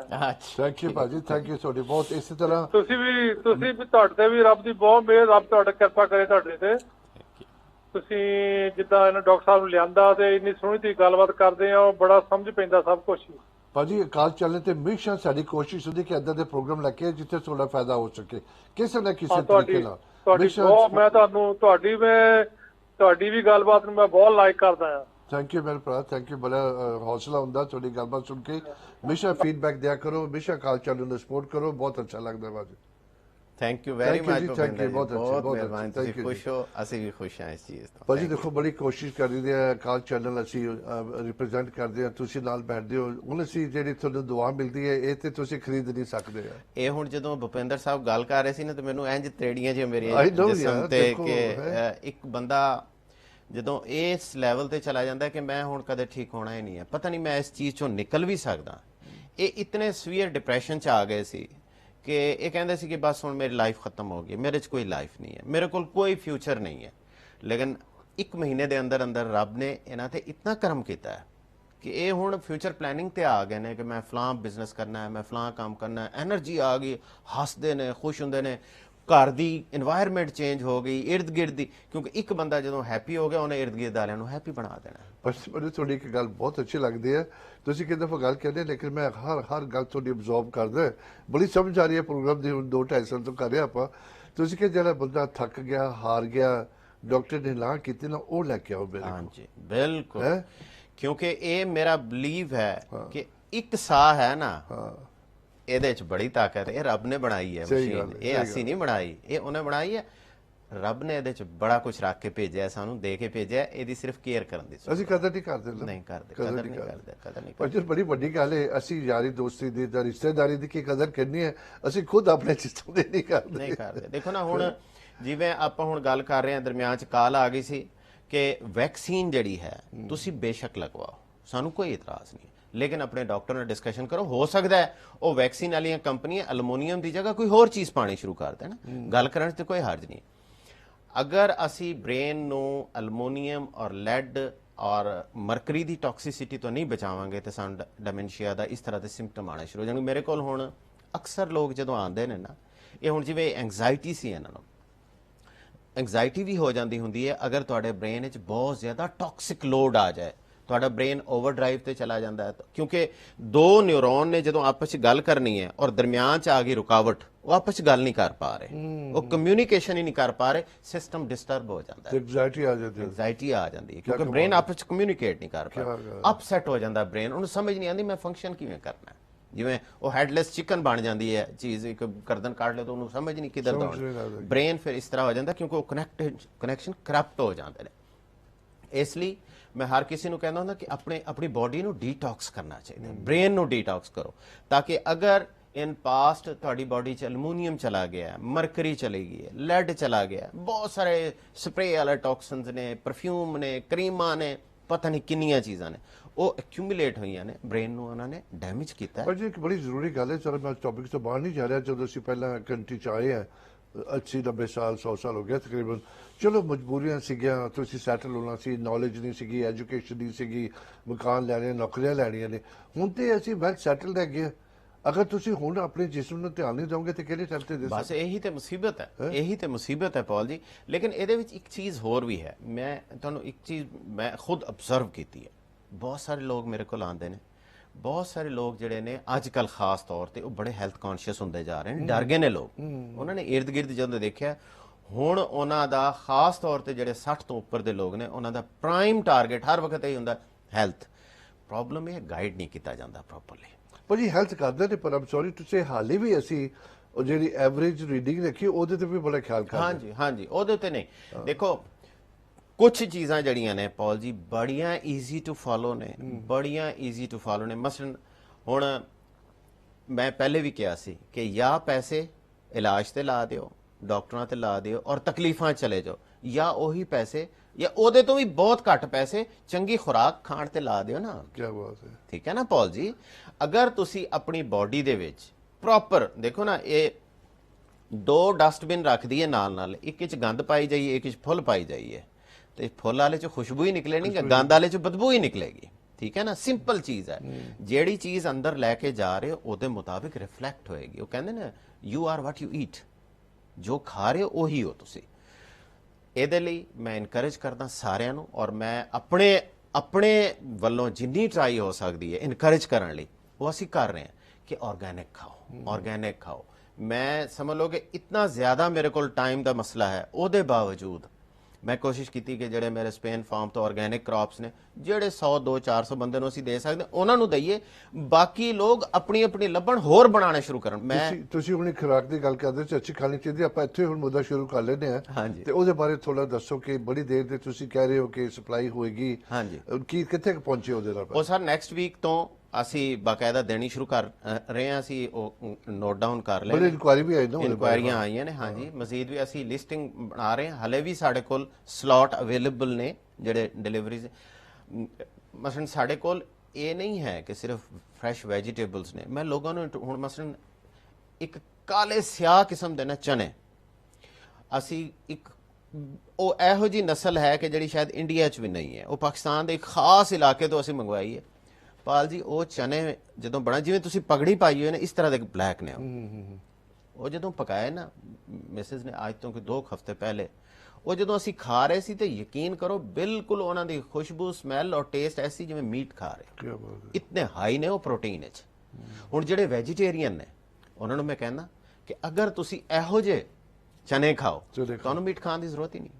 ਕਿਉਂ ਖਾਓ ਮੀਟ? ਤੁਹਾਡਾ ਡਾਈਜੈਸਟਿਵ ਸਿਸਟਮ ਜ਼ਿਆਦਾ ਕੰਫਰਟੇਬਲ ਹੋਏਗਾ ਵੈਜੀਟੇਬਲ ਪ੍ਰੋਟੀਨ ਯੂਜ਼ ਕਰਨ ਵਿੱਚ as compare to animal protein. ਠੀਕ ਹੈ, ਇਹੋ ਜਿਹੀਆਂ ਚੀਜ਼ਾਂ ਤੋਂ ਅਸੀਂ ਇਨਕਰੇਜ। ਹੁਣ ਮਸਲਨ ਮੈਂ ਤੁਹਾਨੂੰ ਕਿਹਾ ਸੀ ਕਿ ਇਹ ਮੈਂ ਖੁਦ ਜਦੋਂ ਮੈਂ ਐਗਰੀਕਲਚਰ ਦੇ ਵਿੱਚ ਗਿਆ ਵੜਿਆ ਦੇਖਿਆ ਕਿ ਜਿੰਨਾ ਸਪਰੇ ਇਹਨਾਂ ਸਪਾਈਸਿਸ ਤੇ ਹੁੰਦਾ ਹੈ, ਮੈਂ ਕਹਿੰਦਾ ਦਿਮਾਗ ਹੀ ਹਿਲ ਜਾਂਦਾ ਬੰਦਾ ਦੇਖ ਕੇ। ਜਿੰਨਾ ਧਨੀਏ ਤੇ, ਸਬਜ਼ ਮਿਰਚ ਤੇ, ਪੁਦੀਨੇ ਤੇ, ਇਹਨਾਂ ਚੀਜ਼ਾਂ ਤੇ ਜਿਤਨੇ ਸਪਰੇ ਹੁੰਦੇ ਨੇ ਤੁਸੀਂ, ਔਰ ਜਦੋਂ ਅਸੀਂ ਖਾਂਦੇ ਅਸੀਂ ਸਮਝਦੇ ਲਓ ਜੀ ਧਨੀਆ ਮੈਂ ਤੇ ਖਾ ਰਿਹਾ, ਪਤਾ ਨਹੀਂ ਕਿਤਨੀ ਕਮਾਲ ਦੀ ਚੀਜ਼ ਹੈ, ਹਰੇ ਰੰਗ ਦਾ, ਬਸ ਮਜ਼ੇ ਦੀ ਚੀਜ਼ ਹੈ। ਲੇਕਿਨ ਨਹੀਂ, ਉਹ ਖਤਮ ਹੁੰਦਾ ਹੈ, ਉਹਦਾ ਰੰਗ ਹਰਾ ਹੁੰਦਾ ਹੈ, ਅੰਦਰ ਉਹਦੇ ਕੈਮੀਕਲ ਹੁੰਦੇ ਨੇ। ਮੈਂ ਸਾਰਿਆਂ ਨੂੰ ਇਨਕਰੇਜ ਕਰਦਾ ਕਿ ਤੁਸੀਂ, ਹੁਣ ਤੇ ਟ੍ਰੈਂਡ ਬਣ ਗਿਆ, ਤੁਸੀਂ ਕਿਸੇ ਵੀ ਵੱਡੀ ਉਹਦੇ ਤੇ ਫੂਡ ਸਟੋਰ, ਸ਼ਾਪ, ਸੁਪਰਮਾਰਕੀਟ ਜਾਓ, ਅਲੱਗਾ ਸੈਕਸ਼ਨ ਬਣ ਗਏ ਨੇ ਆਰਗੈਨਿਕ। ਕੀ ਪ੍ਰਾਈਸ ਡਿਫਰੈਂਸ ਹੈ ਯਾਰ? ਤੁਸੀਂ ਖਾਣ ਪੀਣ ਤੇ ਅਸੀਂ ਖਰਚਾ ਕਿੰਨਾ ਕਰਦੇ ਹਾਂ, ਠੀਕ ਹੈ ਨਾ? ਤੁਸੀਂ ਅਗਰ ਫਰਜ਼ ਕਰੋ ਇਨ ਐਵਰੇਜ ਤੁਸੀਂ ਅੱਜ ਕੱਲ ਆਪਣੀ ਫੂਡ ਤੇ ਇੱਕ ਫੈਮਿਲੀ 3-4 ਬੰਦਿਆਂ ਦੀ, ਅਗਰ ਉਹ ਆਪਣੀ ਸਬਜ਼ੀਆਂ ਤੇ ਗਰੋਸਰੀ ਤੇ 300-400 ਪਾਉਂਡ ਲਾ ਰਹੀ ਹੈ, ਅਗਰ ਤੁਸੀਂ ਸਾਰਾ ਕੁਝ ਆਰਗੈਨਿਕ ਕਰ ਦਿਓਗੇ ਤਾਂ 100 ਪਾਉਂਡ ਜ਼ਿਆਦਾ ਲੱਗੇਗਾ। ਬਿਲਕੁਲ ਸਹੀ ਗੱਲ ਹੈ, ਠੀਕ ਹੈ ਨਾ? ਲੇਕਿਨ ਉਹਦੇ ਜਿਹੜੇ ਬੈਨੀਫਿਟ ਨੇ ਨਾ, ਉਹ 100 ਪਾਉਂਡ ਤੁਹਾਡੀ ਬਾਡੀ ਨੇ 2 ਦਿਨ ਚ ਵਾਪਸ ਕਰ ਦੇਣਾ ਕੰਮ ਕਰਕੇ। ਲੇਕਿਨ ਜਿਹੜੇ ਐਡੀਸ਼ਨਲ ਬੈਨੀਫਿਟ ਮਿਲਨੇ ਨੇ, ਨੀਂਦ ਚੰਗੀ ਹੋ ਗਈ, ਭੁੱਖ ਠੀਕ ਹੋ ਗਈ, ਮੂਡ ਚੰਗਾ ਹੋ ਗਿਆ, ਬਿਮਾਰੀਆਂ ਨਿਕਲਣੀਆਂ ਸ਼ੁਰੂ ਹੋ ਗਈਆਂ, ਉਹ ਤੁਹਾਨੂੰ ਕਿੱਥੋਂ ਮਿਲ ਸਕਦਾ? ਭਾਜੀ ਇੱਕ ਤੇ ਗੱਲ ਬੜੀ ਅੱਛੀ ਹੈ, ਇਸ ਕਰਕੇ ਤੁਹਾਨੂੰ ਮੈਡੀਕੇਸ਼ਨ ਦੇ ਉੱਪਰ ਖਰਚਾ ਨਹੀਂ ਕਰਨਾ ਪੈਂਦਾ। ਉਹ ਜਿਹੜੀ ਬਚਤ ਹੁੰਦੀ ਹੈ ਇੱਧਰ ਲਗਾਓ। ਹਾਂਜੀ, ਫੂਡ ਲਵੋ, ਅੱਛੀ ਫੂਡ ਲਵੋ ਔਰ ਉਹਦੇ ਤੇ ਇਨਵੈਸਟ ਕਰੋ। ਪਰ ਜੇ ਤੁਸੀਂ ਦੱਸ ਰਹੇ ਸੀ ਕਿ ਤੁਹਾਡੇ ਪਾਸ ਤਕਰੀਬਨ 100 ਬੰਦੇ ਨੂੰ ਤੁਸੀਂ ਡਿਲੀਵਰ ਕਰਨਾ, ਉਹ ਜ਼ਿਆਦਾ ਨਹੀਂ ਹੈ ਕੈਪੈਸਿਟੀ ਦੇ ਨਾਲ ਤੁਸੀਂ ਪ੍ਰੋਡਿਊਸ ਅਸੀਂ ਕੀਤਾ? ਫਿਲਹਾਲ ਲੰਡਨ ਏਰੀਆ ਦੇ ਵਿੱਚ ਜਿਹੜੀਆਂ ਫਰੈਸ਼ ਵੈਜੀਟੇਬਲ ਨੇ ਉਹ ਸਿਰਫ ਲੰਡਨ 'ਚ ਦੇ ਰਹੇ ਹਾਂ। ਲੇਕਿਨ ਜਿਹੜੇ ਗਰੋਸਰੀ ਆਈਟਮ ਨੇ, ਮਸਲਨ ਚਨੇ ਨੇ, ਦਾਲਾਂ ਨੇ, ਸਾਡੇ ਕੋਲ ਸੁੱਕੀਆਂ ਮਿਰਚਾਂ ਨੇ, ਸਾਬਤ ਵੀ ਪੀਸੀਆਂ, ਹਾਂਜੀ, ਉਹ ਅਸੀਂ ਪੂਰੇ UK ਵਿੱਚ, ਬਲਕਿ ਯੂਰਪ ਵਿੱਚ ਵੀ ਬੜੇ ਲੋਕ ਮੰਗ ਰਹੇ ਨੇ, ਉੱਥੇ ਅਸੀਂ ਦੇਣਾ ਚਾਹ ਰਹੇ ਹਾਂ। ਸਾਡੇ ਕੋਲ ਹੈ ਥੋੜੀ 10 ਹੈਕਟਰ ਜ਼ਮੀਨ 'ਚ, ਲੇਕਿਨ ਇਹ ਕਰਨ ਦਾ ਸਾਰਾ ਮਕਸਦ ਪਤਾ ਕੀ ਹੈ ਪੌਲ ਜੀ? ਕਿ ਲੋਕਾਂ ਨੂੰ ਸ਼ੌਕ ਪੈ ਜਾਏ। ਸਾਡੀ ਕਮਿਊਨਿਟੀ 'ਚ ਆਰਗੈਨਿਕ ਦੀ ਕੋਈ ਅਵੇਅਰਨੈਸ ਨਹੀਂ ਹੈ, ਕੋਈ ਸੈਂਸ ਨਹੀਂ ਹੈ, ਕੋਈ ਸਮਝ ਨਹੀਂ ਹੈ। ਗੋਰੇ ਜਿਹੜੇ ਨੇ ਉਹ ਕੌਨਸ਼ੀਅਸ ਹੁੰਦੇ ਜਾ ਰਹੇ ਨੇ, ਉਹ ਜ਼ਿਆਦਾ ਮੂਵ ਕਰ ਰਹੇ ਨੇ ਟੁਵਰਡਸ ਆਰਗੈਨਿਕ। ਅਸੀਂ ਚਾਹੁੰਦੇ ਹਾਂ ਅਸੀਂ ਆਪਣੀ ਕਮਿਊਨਿਟੀ ਨੂੰ ਖਿੱਚ ਕੇ ਆਰਗੈਨਿਕ ਲੈ ਕੇ ਆਈਏ। ਪਰ ਜੇ ਵੱਡੀ ਗੱਲ ਗੋਰੇ ਤੇ ਪਹਿਲੇ ਸਪੈਸ਼ਲੀ ਵੈਜੀਟੇਰੀਅਨ ਹੋਈ ਜਾ ਰਹੇ ਨੇ ਮੈਜੋਰਿਟੀ ਲੋਕ। ਹਾਂਜੀ, ਪਹਿਲਾਂ ਤਾਂ ਉਹਦਾ ਚੇਂਜ ਹੈਗੀ ਹੈ, ਕਿਉਂਕਿ ਉਹਨਾਂ ਨੂੰ ਪਤਾ ਕਿ ਉਹ ਸਹੀ ਖੁਰਾਕ ਨਹੀਂ ਹੈ, ਬਿਲਕੁਲ ਨੌਨ ਵੈਜ ਦਾ। ਬਿਲਕੁਲ। ਔਰ ਸਿਰਫ ਇਹ ਨਹੀਂ ਹੈ ਕਿ ਤੁਸੀਂ ਵੈਜੀਟੇਬਲ ਆਰਗੈਨਿਕ ਲੱਭੋ, ਤੁਸੀਂ ਗ੍ਰੇਨਸ ਲੱਭੋ, ਕਿਉਂਕਿ ਇਹਨਾਂ ਤੇ ਵੀ ਇਹ ਜਿੰਨੀਆਂ ਮਸਲਨ ਕੌਰਨ ਜਿਹੜੀ ਅਵੇਲੇਬਲ ਹੈ ਨਾ ਪੌਲ ਜੀ, ਇੱਥੇ ਮੱਕੀ ਜਿਹਨੂੰ ਆਪਾਂ ਕਹਿੰਦੇ ਹਾਂ, ਮੋਸਟਲੀ GMO ਹੈ, ਜੈਨੇਟਿਕਲੀ ਇੰਜੀਨੀਅਰਡ ਹੈ, ਜਿਹੜੀ ਕੈਂਸਰ ਕਰਦੀ ਹੈ, ਖੌਫਨਾਕ ਬਿਮਾਰੀਆਂ ਪੈਦਾ ਕਰਦੀ। ਪੜੋ ਜਾ ਕੇ GMO ਕ੍ਰੌਪਸ ਦੇ ਕੀ ਇਫੈਕਟ ਨੇ, ਨੈਟ ਤੇ ਡੇਟਾ ਪਿਆ ਹੋਇਆ, ਠੀਕ ਹੈ ਨਾ? ਤੁਸੀਂ ਉਹ ਅਨਨੈਚੁਰਲ ਹੈ ਕਿਉਂਕਿ ਉਹਦੇ ਵਿੱਚ ਉਹਦੇ ਜੀਨ ਨੂੰ ਮੈਨੀਪੂਲੇਟ ਕਰ ਦਿੱਤਾ ਜਾਂਦਾ, ਉਹਦੀ ਜਗ੍ਹਾ ਤੇ ਪ੍ਰੋਪਰ ਨੈਚੁਰਲ ਚੀਜ਼ ਕਿਉਂ ਨਹੀਂ ਖਾ ਸਕਦੇ? ਤੁਸੀਂ ਕੌਰਨ ਲਵੋ, ਲੋਕਾਂ ਨੂੰ ਆਦਤ ਹੁੰਦੀ ਹੈ ਮੱਕੀ ਖਾਂਦੇ ਨੇ, ਉਹਦਾ ਆਟਾ ਖਾਂਦੇ ਨੇ, ਆਰਗੈਨਿਕ ਮਿਲ ਜਾਂਦੀ ਹੈ। ਇਸੇ ਤਰ੍ਹਾਂ ਚਿਕਪੀ ਨੇ, ਚਨੇ ਨੇ, ਆਰਗੈਨਿਕ ਮਿਲ ਜਾਂਦੇ ਨੇ। ਕੀ ਹੈ, ਆਮ ਚਨਾ ਤੁਹਾਨੂੰ ਫਰਜ਼ ਕਰੋ 3 ਰੁਪਏ ਦਾ ਕਿਲੋ ਮਿਲੇਗਾ, ਆਰਗੈਨਿਕ 4 ਰੁਪਏ ਦਾ ਕਿਲੋ ਮਿਲ ਜਾਏਗਾ, ਠੀਕ ਹੈ ਨਾ? ਆਰਗੈਨਿਕ ਜਿਹੜਾ ਗਰੋਅਰ ਹੈ ਉਹਨੂੰ ਸਪੋਰਟ ਵੀ ਕਰਨੀ ਚਾਹੀਦੀ ਹੈ ਸਿਸਟਮ ਨੂੰ, ਸਾਨੂੰ ਸਾਰਿਆਂ ਨੂੰ, ਤਾਂ ਕਿ ਹੋਰ ਤੋਂ ਹੋਰ ਲੋਕ ਆਣ। ਪੌਲ ਜੀ ਇਹ ਸਿਸਟਮ ਡਿਮਾਂਡ ਐਂਡ ਸਪਲਾਈ ਤੇ ਚੱਲਦਾ ਹੈ। ਜਿਸ ਦਿਨ ਆਰਗੈਨਿਕ ਦੀ ਡਿਮਾਂਡ ਨਾਨ ਆਰਗੈਨਿਕ ਚੀਜ਼ਾਂ ਤੋਂ ਜ਼ਿਆਦਾ ਹੋ ਗਈ ਨਾ, ਤੁਸੀਂ ਜਾਓਗੇ ਸਿਰਫ ਮਿਲੇਗੀ ਆਰਗੈਨਿਕ। ਸਾਡੇ ਹੱਥ 'ਚ ਹੈ, ਅਸੀਂ ਮੂਵਮੈਂਟ ਕਿਉਂ ਨਹੀਂ ਸ਼ੁਰੂ ਕਰ ਸਕਦੇ? ਇਹ ਚੀਜ਼ ਮੈਂ ਪਿੱਟ ਰਿਹਾ ਵਾਂ ਕਿ ਅੱਜ ਮੈਂ ਚਾਹ ਰਿਹਾ, ਪੁਸ਼ ਕਰ ਰਿਹਾ ਲੋਕਾਂ ਨੂੰ ਕਿ ਪਲੀਜ਼ ਆਰਗੈਨਿਕ ਖਾਓ। ਔਰ ਅਸੀਂ ਜਿਹੜੇ ਰੇਟ ਦੇ ਰਹੇ ਹਾਂ ਨਾ ਪੌਲ ਜੀ, ਉਹ ਇੱਥੇ ਜਿਹੜੀਆਂ ਤੁਹਾਨੂੰ ਸਬਜ਼ੀਆਂ ਮਿਲ ਰਹੀਆਂ ਨੇ ਨਾ, ਉਸ ਤੋਂ ਵੀ ਅਸੀਂ ਕੋਸ਼ਿਸ਼ ਕਰ ਰਹੇ ਹਾਂ ਯਾਰ ਚੰਦ ਪੈਸੇ ਥੱਲੇ ਹੀ ਰੱਖੋ, ਉਹਨਾਂ ਨੂੰ ਆਮ ਸਬਜ਼ੀ ਦੇ ਰੇਟ ਤੇ ਆਰਗੈਨਿਕ ਦਾ ਚਸਕਾ ਪਾ ਦਿਓ ਤਾਂ ਕਿ ਉਹ ਫਿਰ ਲੱਭਣਾ ਸ਼ੁਰੂ ਕਰ ਦੇਣ। ਪਰ ਜੀ ਇੱਕ ਹੋਰ ਗੱਲ ਇਹ ਮੇਕ ਸੈਂਸ ਕਿ ਤੁਸੀਂ ਮੈਡੀਕੇਸ਼ਨ ਖਾਂਦੇ ਹੋ ਲੇਕਿਨ ਡਾਈਟ ਕੰਟਰੋਲ ਨਹੀਂ ਹੋ ਰਹੀ। ਹਾਂਜੀ, ਫਿਰ ਉਹ ਕੰਮ ਨਹੀਂ ਕਰੇਗੀ, ਕੋਈ ਫਾਇਦਾ ਨਹੀਂ ਹੁੰਦਾ। ਔਰ ਦੂਸਰਾ ਇਹ ਹੈ ਕਿ ਜਦੋਂ ਤੁਸੀਂ ਪ੍ਰੋਪਰਲੀ, ਹੁਣ ਦੇਖੋ ਤੁਹਾਨੂੰ ਤਾਂ ਪਤਾ, ਤੁਹਾਨੂੰ ਦਿਖਾਇਆ ਸੀ ਕਿ ਅਸੀਂ ਜਿਹੜੀ ਫੂਡ ਗਰੋ ਉੱਥੇ ਕਰ ਰਹੇ ਹਾਂ ਨਾ ਪੌਲ ਜੀ, ਸਕਾਟਲੈਂਡ ਵਿੱਚੋਂ ਮਿੱਟੀ ਲੈ ਕੇ ਜਾਂਦਾ, ਕੰਟੇਨਰ ਭਰਵਾ ਕੇ ਇੰਨੇ ਪੈਸੇ ਖਰਚ ਕਰਦਾ ਕਿ ਉਹ ਮੈਂ ਆਪਣੀ ਸੋਇਲ ਵਿੱਚ ਪਾਉਂਦਾ, ਔਰ ਉੱਥੋਂ ਜਿਹੜੀ ਕ੍ਰੌਪ ਨਿਕਲਦੀ ਹੈ ਨਾ, ਮੇਰੀ ਨਜ਼ਰ 'ਚ ਉਹ ਫੂਡ ਤੁਸੀਂ ਖਾਓਗੇ ਤੁਹਾਨੂੰ ਹੋਰ ਫੂਡ ਸਪਲੀਮੈਂਟ ਨਹੀਂ ਚਾਹੀਦਾ। 72 ਮਿਨਰਲ ਐਡ ਕਰਦੇ ਹਾਂ ਅਸੀਂ ਆਪਣੀ ਸੋਇਲ 'ਚ, 72 ਮਿਨਰਲ ਪਾਉਂਦੇ ਆ ਜਿਹੜੇ ਅਸੀਂ ਖੁਦ, ਅਸੀਂ ਇਹ ਸੁਪਰਮਾਰਕਟ ਇੱਥੋਂ ਫੂਡ ਸਟੋਰਾਂ ਤੋਂ ਸਪਲੀਮੈਂਟ ਮਿਲਦੇ ਨੇ, ਇਹੋ ਜਿਹੇ ਕੈਪਸੂਲ ਮੈਂ ਆਪਣੀ ਜ਼ਮੀਨ ਨੂੰ ਦਿੰਦਾ, ਉਹ ਫਿਰ ਵਾਪਸ ਕ੍ਰੌਪ ਲੈਂਦੀ ਹੈ, ਉਹਦੇ 'ਚ ਆ ਜਾਂਦਾ ਹੈ, ਉਹ ਤੁਸੀਂ ਖਾਓ, ਤੁਹਾਨੂੰ ਉਸ ਤੋਂ ਬਾਅਦ ਸਪਲੀਮੈਂਟ ਦੀ ਜ਼ਰੂਰਤ ਹੀ ਨਹੀਂ। ਪਰ ਬੜੀ ਵੱਡੀ ਗੱਲ ਆਰਗੈਨਿਕ ਕਿਤੋਂ ਹੋ ਲੈਣਾ ਤੁਹਾਡੇ ਕੋਲ ਤੁਸੀਂ ਪਤਾ ਜਿੱਦਾਂ ਦੱਸਿਆ ਕੀ ਕੁਝ ਕਰਦੇ ਹੋ ਹਾਂਜੀ। ਸੋਇਲ ਲੈ ਕੇ ਜਾਂਦੇ ਹੋ ਤੁਸੀਂ ਸਪਲੀਮੈਂਟ ਦਿੰਦੇ ਹੋ ਹਾਂਜੀ ਉਹ ਸਹੀ ਚੀਜ਼ ਨਿਕਲੀ ਨਾ ਉੱਥੇ ਇਹ ਚੀਜ਼ ਮੈਂ ਵਿਸ਼ਵਾਸ, ਚਾਹੁੰਦਾ ਹਾਂ। ਇਹ ਚੀਜ਼ ਹੁਣ ਮੇਰੇ ਕੋਲ ਮੇਰੇ ਖਿਆਲ 4-5 ਦਿਨ ਪਹਿਲੇ ਇੱਕ ਬੜੇ ਇਨਵੈਸਟਰ ਨੇ ਕਾਫੀ ਪੈਸੇ ਵਾਲੇ ਤਗੜੇ ਬੰਦੇ ਨੇ ਉਹਨਾਂ ਨੂੰ ਮੈਂ ਬੜਾ ਇਨਕਰੇਜ ਕੀਤਾ ਮੈਂ ਕਿਹਾ ਯਾਰ ਆ ਜਾ ਪਿਕ ਸੈਂਟੇਜ ਬਹੁਤ ਜ਼ਮੀਨਾਂ ਨੇ ਸਸਤੀਆਂ ਨੇ ਆ ਜਾਓ ਇੱਥੇ ਲਵੋ ਆਰਗੈਨਿਕ ਗਰੋ ਕਰੋ ਪੂਰੇ ਯੂਰਪ ਵਿੱਚ ਸਪਲਾਈ ਕਰੋ ਮੈਂ ਚਾਹੁੰਦਾ ਇਹ ਟ੍ਰੈਂਡ ਬਣ ਜਾਏ ਜਿਹੜਾ ਇਨਵੈਸਟਰ ਹੈ ਅੱਜ ਜਿਹੜੇ ਲੋਕ ਮੈਨੂੰ ਸੁਣ ਰਹੇ ਨੇ ਮੈਂ ਤੁਹਾਨੂੰ ਸਾਰਿਆਂ ਨੂੰ ਇਨਕਰੇਜ ਕਰਦਾ ਤੁਹਾਡੇ ਕੋਲ ਅਗਰ ਪੈਸੇ ਨੇ ਔਰ ਸੋਚ ਰਹੇ ਹੋ ਕਿਹੜਾ ਕੰਮ ਕਰੀਏ ਪਲੀਜ਼ ਆਰਗੈਨਿਕਲ ਚਲੇ ਜਾਓ ਆਰਗੈਨਿਕ ਗਰੋਅਰ ਬਣ ਜਾਓ ਆਰਗੈਨਿਕ ਚੀਜ਼ਾਂ ਦੀ ਟ੍ਰੇਡਿੰਗ ਸ਼ੁਰੂ ਕਰੋ ਇਹ ਫਿਊਚਰ ਹੈ ਤੁਸੀਂ ਸਰਵਿਸ ਵੀ ਦੇ ਰਹੇ ਹੋ ਹੁਣ ਜਿਵੇਂ ਤੁਸੀਂ ਦੇਖ ਰਹੇ ਹੋ ਕਿ ਮੈਂ ਇੱਥੇ ਆਣਾ ਮੈਨੂੰ ਪੈਸੇ ਵੀ ਦਿੰਦੇ ਨੇ ਲੋਕ ਇਹ ਹੁਣ ਜਿਨ੍ਹਾਂ ਨੇ ਭੁਪਿੰਦਰ ਸਾਹਿਬ ਨੇ ਫੋਨ ਕੀਤਾ ਹੈ ਇਹਨਾਂ ਨੇ ਮੈਨੂੰ ਪੈਸੇ ਵੀ ਦਿੱਤੇ Naturally, ਨੇ ਹਾਂ। ਮੁਫਤ ਤੇ ਨਹੀਂ ਕੀਤਾ ਨਾ ਮੈਂ ਇਹਨਾਂ ਦਾ ਇਲਾਜ ਲੇਕਿਨ ਦੁਆਵਾਂ ਵੀ ਦਿੱਤੀਆਂ ਨੇ। ਦੁਆ ਵੀ ਦਿੱਤੀ ਹੈ। ਕੰਮ ਉਹ ਕਰੋ ਪੈਸਾ ਤੁਹਾਨੂੰ ਹਰ ਕੰਮ 'ਚ ਲੱਭ ਜਾਂਦਾ ਜਿੱਥੇ ਤੁਸੀਂ ਮਿਹਨਤ ਕਰਨੀ ਹੈ ਜ਼ਾਹਿਰ ਤੁਹਾਨੂੰ ਮੁਆਵਜ਼ਾ ਮਿਲਣਾ ਉਹਦਾ ਲੇਕਿਨ ਕੰਮ ਉਹ ਕਰੋ ਕਿ ਤੁਸੀਂ ਸਰਵਿਸ ਵੀ ਦੇ ਰਹੇ ਹੋ ਅਗਰ ਤੁਸੀਂ ਆਰਗੈਨਿਕ ਗਰੋਅਰ ਹੋ ਤੁਸੀਂ ਪੌਲ ਜੀ ਪੈਸਾ ਤਾਂ ਮਿਲ ਰਿਹਾ ਲੇਕਿਨ ਤੁਸੀਂ ਕਮਿਊਨਿਟੀ ਨੂੰ ਚੀਜ਼ ਦੇ ਰਹੇ ਹੋ ਇਹੋ ਜੀ ਜਿਹਦੀ ਵਜ੍ਹਾ ਨਾਲ ਤੁਹਾਨੂੰ ਸਵਾਬ ਮਿਲੇਗਾ ਪਰ ਭਾਜੀ ਇੱਕ ਸੈਂਸ ਬੰਦੀ ਹੈ ਸਿਰਫ ਹੋਲਸੇਲਰ ਬਣਨ ਨਾਲੋਂ ਹਾਂਜੀ ਖੁਦ ਗਰੋ ਕਰੋ ਗਰੋਅਰ ਬਣ ਜਾਓ ਗਰੋਅਰ ਬਣ ਜਾਓ ਔਰ ਇੱਥੇ ਮਾਰਕੀਟ ਕਰੋ ਔਰ ਆਉਣ ਵਾਲੇ ਵਕਤ ਵਿੱਚ ਜਿੰਨੇ ਗਰੋਅਰ ਹੋਣਗੇ ਡਿਮਾਂਡ ਪੂਰੀ ਨਹੀਂ ਹੋਏਗੀ ਇਤਨੀ ਡਿਮਾਂਡ ਇਤਨੀ ਸ਼ਦੀਦ ਡਿਮਾਂਡ ਆਰਗੈਨਿਕ ਦੀ ਆ ਰਹੀ ਹੈ ਨਾ ਕਿ ਪੂਰੀ ਨਹੀਂ ਹੋਏਗੀ ਬੜਾ ਸਕੋਪ ਹੈ ਮੈਂ ਇਨਕਰੇਜ ਕਰਦਾ ਲੋਕਾਂ ਨੂੰ ਪਲੀਜ਼ ਇੰਡੀਆ 'ਚ ਤੁਹਾਡੇ ਰਕਬੇ ਨੇ ਉੱਥੋਂ ਗਰੋ ਕਰੋ ਉੱਥੋਂ ਮੰਗਵਾਓ ਲੇਕਿਨ ਆਰਗੈਨਿਕਲ ਚਲੇ ਜਾਓ ਆਰਗੈਨਿਕ ਚੀਜ਼ਾਂ ਕੰਜ਼ਿਊਮ ਕਰੋ ਔਰ ਆਰਗੈਨਿਕ ਚੀਜ਼ਾਂ ਦੇ ਵਿੱਚ ਹੀ ਇੰਟਰਸਟ ਲਵੋ ਆਪਣੇ ਬੱਚਿਆਂ ਨੂੰ ਐਜੂਕੇਟ ਕਰੋ ਭਾਜੀ ਬੜੀ ਸਹੀ ਗੱਲ ਆ ਉਹਨੇ ਸਾਲਾਂ ਤੱਕ ਸ਼ਾਇਦ ਇਕੱਲਾ ਆਰਗੈਨਿਕ ਮਿਲਿਆ ਕਰੇਗਾ ਫਿਊਚਰ ਦੇ ਵਿੱਚ ਹਾਂਜੀ ਹਾਂਜੀ ਹਾਂਜੀ ਅਗਰ ਅਸੀਂ ਡਿਮਾਂਡ ਇਹਦੀ ਜਨਰੇਟ ਕਰਾਂਗੇ ਨਾ ਇਹੀ ਮੈਂ ਚਾਹ ਰਿਹਾ ਕਿ ਡਿਮਾਂਡ ਜਨਰੇਟ ਹੋਵੇ ਡਿਮਾਂਡ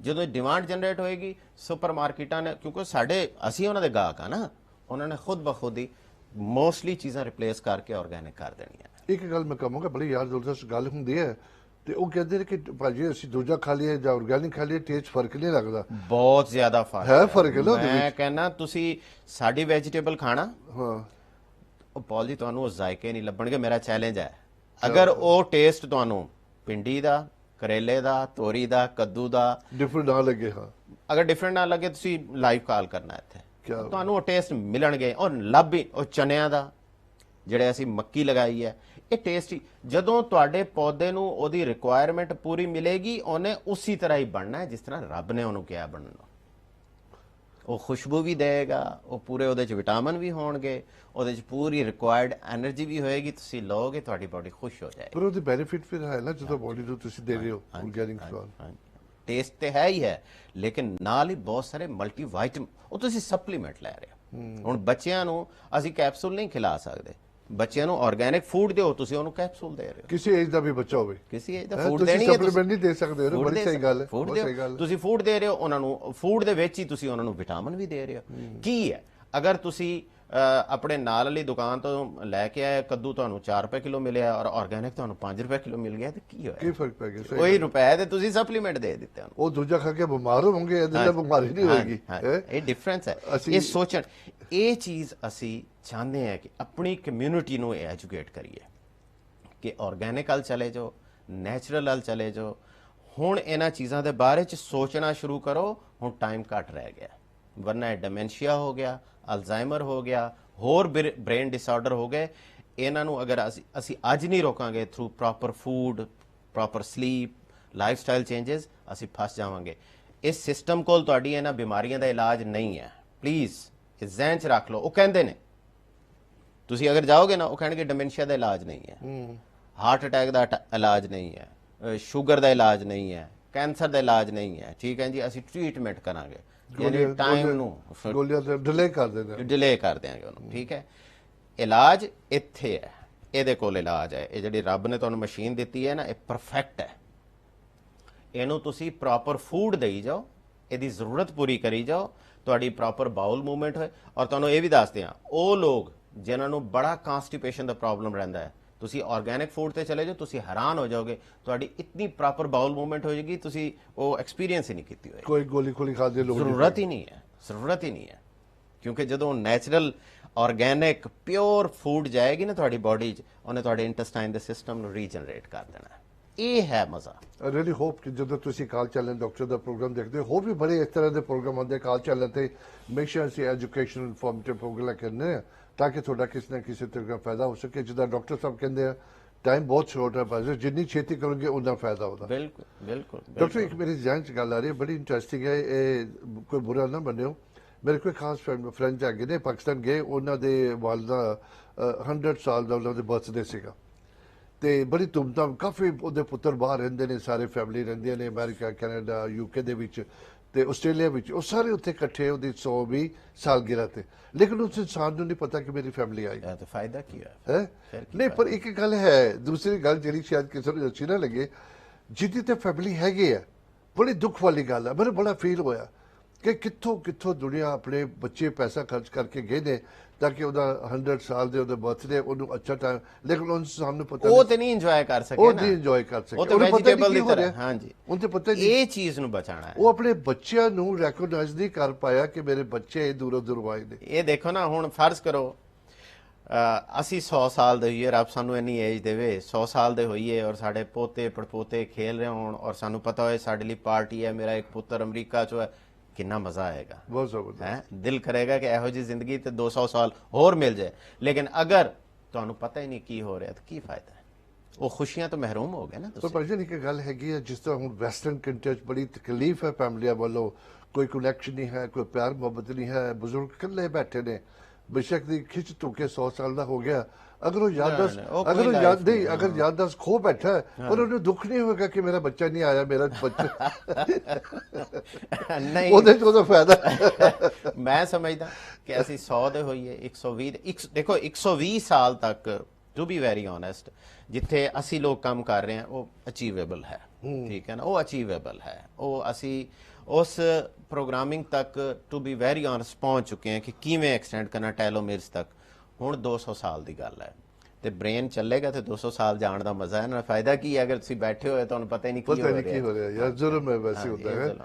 ਫਿਰ ਭਾਜੀ 100 ਸਾਲ ਦਾ ਹੋ ਕੇ ਤੁਸੀਂ ਸੋਚੋ ਮੈਂ ਗਲਤੀ ਕੀਤੀ ਤੇ ਉਹ ਤਾਂ ਫਿਰ ਬਹੁਤ ਲੇਟ ਹੈ। ਹੁਣ ਜਿੱਦਾਂ ਹੁਣ ਤੁਸੀਂ ਸਮਝਾ ਰਹੇ ਹੋ 100 ਸਾਲ ਦਾ ਬੰਦਾ ਤੇ 골ਡ ਬਣ ਜਾਣਾ ਚਾਹੀਦਾ ਉਹਨੂੰ, ਠੀਕ ਹੈ ਨਾ। ਇਹੀ ਤੁਸੀਂ ਸੋਚੋ ਕਿ ਸਾਨੂੰ ਹੋਰ 50 ਸਾਲ ਮਿਲ ਜਾਣ ਇਸ ਦੁਨੀਆ ਨੂੰ ਲਰਨ ਕਰਨ ਦੇ, ਸਿੱਖਣ ਦੇ, ਤੇ 100 ਸਾਲ ਦੇ ਜਦੋਂ ਅਸੀਂ ਹੋ ਜਾਵਾਂਗੇ, ਅਸੀਂ ਤੇ ਚਲਦੇ ਫਿਰਦੇ ਇੱਕ ਟ੍ਰੈਜਰ ਟਰੋਵ ਹੋਵਾਂਗੇ ਇਨਫੋਰਮੇਸ਼ਨ ਦੀ। ਤੁਸੀਂ ਕਿੱਦਾਂ ਜਸਟੀਫਾਈ ਕਰੋਗੇ ਮੇਰੀ ਗੱਲ ਸਹੀ ਹੈ ਕਿ ਗਲਤ ਹੈ?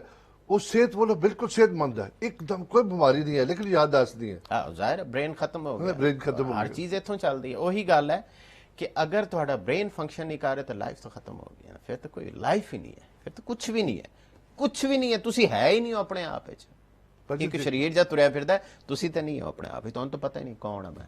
ਪਰ ਉਹਨੂੰ ਭੁੱਖ ਦਾ ਨਹੀਂ ਪਤਾ ਹੈ, ਖਾ ਕੇ ਭੁੱਲ ਜਾਂਦਾ ਕਿ ਮੈਂ ਹੁਣੇ ਖਾਦਾ ਸੀ, ਬਿਕੋਜ਼ ਉਹ ਜਿਹੜਾ ਤੁਸੀਂ ਕਨੈਕਸ਼ਨ ਦੱਸਿਓ ਜਿਹੜੀ ਉਹ ਪਹੁੰਚਦੀ ਹੈ ਕਰੰਟ, ਉਹ ਇੱਕ ਨੇ ਉਹਦੇ ਦਰਮਿਆਨ ਚ ਅਗਰ ਟੌਕਸਿਨ ਆ ਗਏ ਨੇ, ਉਹ ਮੈਸਡ ਅਪ ਹੋ ਗਿਆ, ਤੁਹਾਨੂੰ ਪਤਾ ਹੀ ਨਹੀਂ ਚੱਲਿਆ ਕਿ ਪੇਟ ਭਰਿਆ ਹੋਇਆ ਹੈ ਕਿ ਮੂੰਹ ਚ, ਯਾਨੀ ਮੂੰਹ ਚ ਲੁਕਮਾ ਪਾ ਲਿਆ, ਹੁਣ ਪਤਾ ਨਹੀਂ ਕਿ ਇਹਨੂੰ ਨਿਕਲਣਾ ਹੈ ਜਾਂ ਕੱਢਣਾ। ਉਹ ਚਬਾਈ ਜਾ ਰਹੇ ਨੇ, ਚਬਾਈ ਜਾ ਰਹੇ ਨੇ, ਚਬਾਈ ਜਾ ਰਹੇ, ਪਤਾ ਨਹੀਂ ਨਿਕਲਣਾ ਹੈ, ਨਿਕਲਣ ਨਹੀਂ ਆਉਂਦਾ, ਨਿਕਲਣਾ ਨਹੀਂ ਆਉਂਦਾ, ਪਿਸ਼ਾਬ ਦਾ ਨਹੀਂ ਦੱਸਣਾ ਆਉਂਦਾ, ਟਾਇਲਟ ਜਾਣ ਦਾ ਦੱਸਣਾ ਨਹੀਂ ਆਉਂਦਾ। ਭੁੱਖ ਦਾ ਟਾਈਮ ਹੈ, ਉਸ ਵਕਤ ਉਹਨਾਂ ਨੂੰ ਖਿਲਾ ਦੇਣਾ।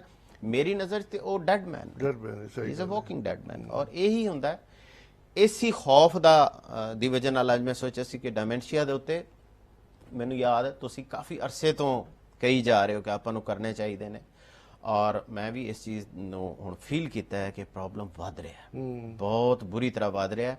ਔਰ ਸਾਡੇ ਬਜ਼ੁਰਗ ਸਫਰ ਕਰ ਰਹੇ ਨੇ, ਉਹ ਲੋਕ ਜਿਨ੍ਹਾਂ ਨੂੰ ਇੰਜੋਏ ਕਰਨਾ ਚਾਹੀਦਾ, ਜਿਨ੍ਹਾਂ ਨੇ 40-40 ਸਾਲ ਕੰਮ ਕਰ ਲਿਆ, ਹੱਡੀਆਂ ਘਸਾ ਦਿੱਤੀਆਂ ਨੇ, ਹੁਣ ਹੈ ਕਿ ਰਿਟਾਇਰ ਹੋ ਗਏ ਨੇ, ਚਲੋ ਪੈਨਸ਼ਨ ਹੈ, ਇੱਕ ਰਿਲੈਕਸ ਹੋ ਗਏ, ਹੁਣ ਉਹ ਡਾਇਮੈਂਟਿਕ ਹੋ ਰਹੇ ਨੇ ਜਾਂ ਉਹਨਾਂ ਨੂੰ ਇਹ ਡਿਸਆਰਡਰ, ਇਹ ਨਹੀਂ ਹੋਣਾ ਚਾਹੀਦਾ। ਇਸ ਲਈ ਇਹਦੇ ਉੱਤੇ ਆਪਾਂ ਰੈਗੂਲਰ ਕਰਦੇ ਰਹਾਂਗੇ ਪ੍ਰੋਗਰਾਮ। ਪਰ ਬੜਾ ਹਾਈ ਟੌਪਿਕ ਹੈ, ਬਹੁਤ ਹਰ ਜਗ੍ਹਾ ਤੇ ਹਰ ਮੀਡੀਆ ਦੇ ਉੱਪਰ ਇਹਦਾ ਟੌਪਿਕ ਹੁੰਦਾ ਹੈ। ਇਹਦੇ ਵਿੱਚ ਕੁਝ ਚੀਜ਼ਾਂ ਜਿਹੜੀਆਂ ਨੇ ਐਂਡ ਤੇ, ਹੁਣ ਟਾਈਮ ਖਤਮ ਹੋਣ ਵਾਲਾ, ਮੈਂ ਮਜ਼ੀਦ ਟਿਪ ਦੇ ਦਿੰਦਾ। ਵਿਟਾਮਿਨ ਡੀ ਦਾ ਸਪਲੀਮੈਂਟ ਹਰ ਬੰਦੇ ਨੂੰ ਲੈਣਾ ਚਾਹੀਦਾ ਹੈ। ਜਿਨ੍ਹਾਂ ਨੂੰ ਵੀ ਬ੍ਰੇਨ ਦਾ ਥੋੜਾ ਜਿਹਾ ਫੀਲ ਹੋ ਰਿਹਾ, ਉਹਨਾਂ ਨੂੰ ਵਿਟਾਮਿਨ ਡੀ ਦਾ ਸਪਲੀਮੈਂਟ ਲੈਣਾ ਚਾਹੀਦਾ, ਲਾਜ਼ਮੀ ਲੈਣਾ ਚਾਹੀਦਾ। ਵਿਟਾਮਿਨ ਸੀ ਬ੍ਰੇਨ ਹੈਲਥ ਲਈ ਬਹੁਤ ਇੰਪੋਰਟੈਂਟ ਰੋਲ ਪਲੇ ਕਰਦਾ ਹੈ। ਸਾਡੇ ਬ੍ਰੇਨ ਨੂੰ ਬਹੁਤ ਵਿਟਾਮਿਨ ਸੀ ਚਾਹੀਦਾ ਹੁੰਦਾ, ਠੀਕ ਹੈ। ਇਸੇ ਤਰ੍ਹਾਂ ਆਰਗੈਨਿਕ ਵੈਜੀਟੇਬਲ, ਆਰਗੈਨਿਕ ਖਾਣ ਪੀਣ ਦੀਆਂ ਚੀਜ਼ਾਂ ਦੀ ਆਪਾਂ ਗੱਲ ਕਰ ਦਿੱਤੀ। ਇਸ ਤਰ੍ਹਾਂ ਜਿਹੜਾ ਅਸੀਂ ਮੇਕਅਪ ਦਾ ਸਮਾਨ ਯੂਜ਼ ਕਰਦੇ ਹਾਂ, ਉਹ ਆਰਗੈਨਿਕ ਹੋਣਾ ਚਾਹੀਦਾ, ਠੀਕ ਹੈ। ਨੀਂਦ ਸਾਡੀ 7 ਤੋਂ 9 ਘੰਟੇ ਹੋਣੀ ਚਾਹੀਦੀ ਹੈ, ਠੀਕ ਹੈ ਨਾ। ਔਰ ਤੀਸਰੀ ਚੀਜ਼ ਜਿਹੜੀ ਲਾਸਟ ਚੀਜ਼ ਮੈਂ ਇੱਕ ਸਮਝਾ ਦੇਣਾ, ਉਹ ਹੈ ਪੌਲ ਜੀ, ਰੱਬ ਨਾਲ ਜੁੜ ਜਾਓ। ਭਾਜੀ ਮਾਫੀ ਚਾਹਾਂਗਾ, ਉਮੀਦ ਰੱਖਦਾ ਤੁਹਾਨੂੰ ਪ੍ਰੋਗਰਾਮ ਅੱਛਾ ਲੱਗਿਆ ਹੋਵੇਗਾ। ਨੈਕਸਟ ਵੀਕ ਰੱਬ ਦੀ ਜ਼ਿੰਦਗੀ ਦੇ ਫਿਰ ਮੁਲਾਕਾਤ ਹੋਵੇਗੀ, ਤਬ ਤੱਕ ਰੱਬ ਰਾਖਾ। ਸਤਿ ਸ਼੍ਰੀ ਅਕਾਲ। ਹੁਣ ਤੁਸੀਂ ਅਕਾਲ ਚੈਨਲ ਨੂੰ ਕਿਸੇ ਵੀ ਸਮੇਂ ਕਿਸੇ ਵੀ ਥਾਂ ਤੇ ਦੇਖ ਸਕਦੇ ਹੋ, ਉਹ ਵੀ ਅਕਾਲ ਚੈਨਲ ਦੀ ਐਪ ਦੇ ਜ਼ਰੀਏ, ਜਿਸ ਦੇ ਵਿੱਚ live TV programme, videos, catch up TV, Akal radio ਅਤੇ ਨੋਟਿਸ ਦੇ ਵਿੱਚ ਸਾਰੇ ਪ੍ਰੋਗਰਾਮਾਂ ਦਾ ਵੇਰਵਾ ਮੌਜੂਦ ਹੈ। ਤੁਸੀਂ ਇਸ ਐਪ ਦੇ ਜ਼ਰੀਏ ਗੁਰਬਾਣੀ ਸੰਥਿਆ ਦਾ ਵੀ ਆਨੰਦ ਮਾਣ ਸਕਦੇ ਹੋ। ਅਕਾਲ ਚੈਨਲ ਦੀ ਐਪ ਨੂੰ ਹੁਣੇ ਡਾਊਨਲੋਡ ਕਰੋ ਗੂਗਲ ਪਲੇ ਸਟੋਰ ਅਤੇ ਐਪ ਸਟੋਰ ਦੇ ਵਿੱਚੋਂ।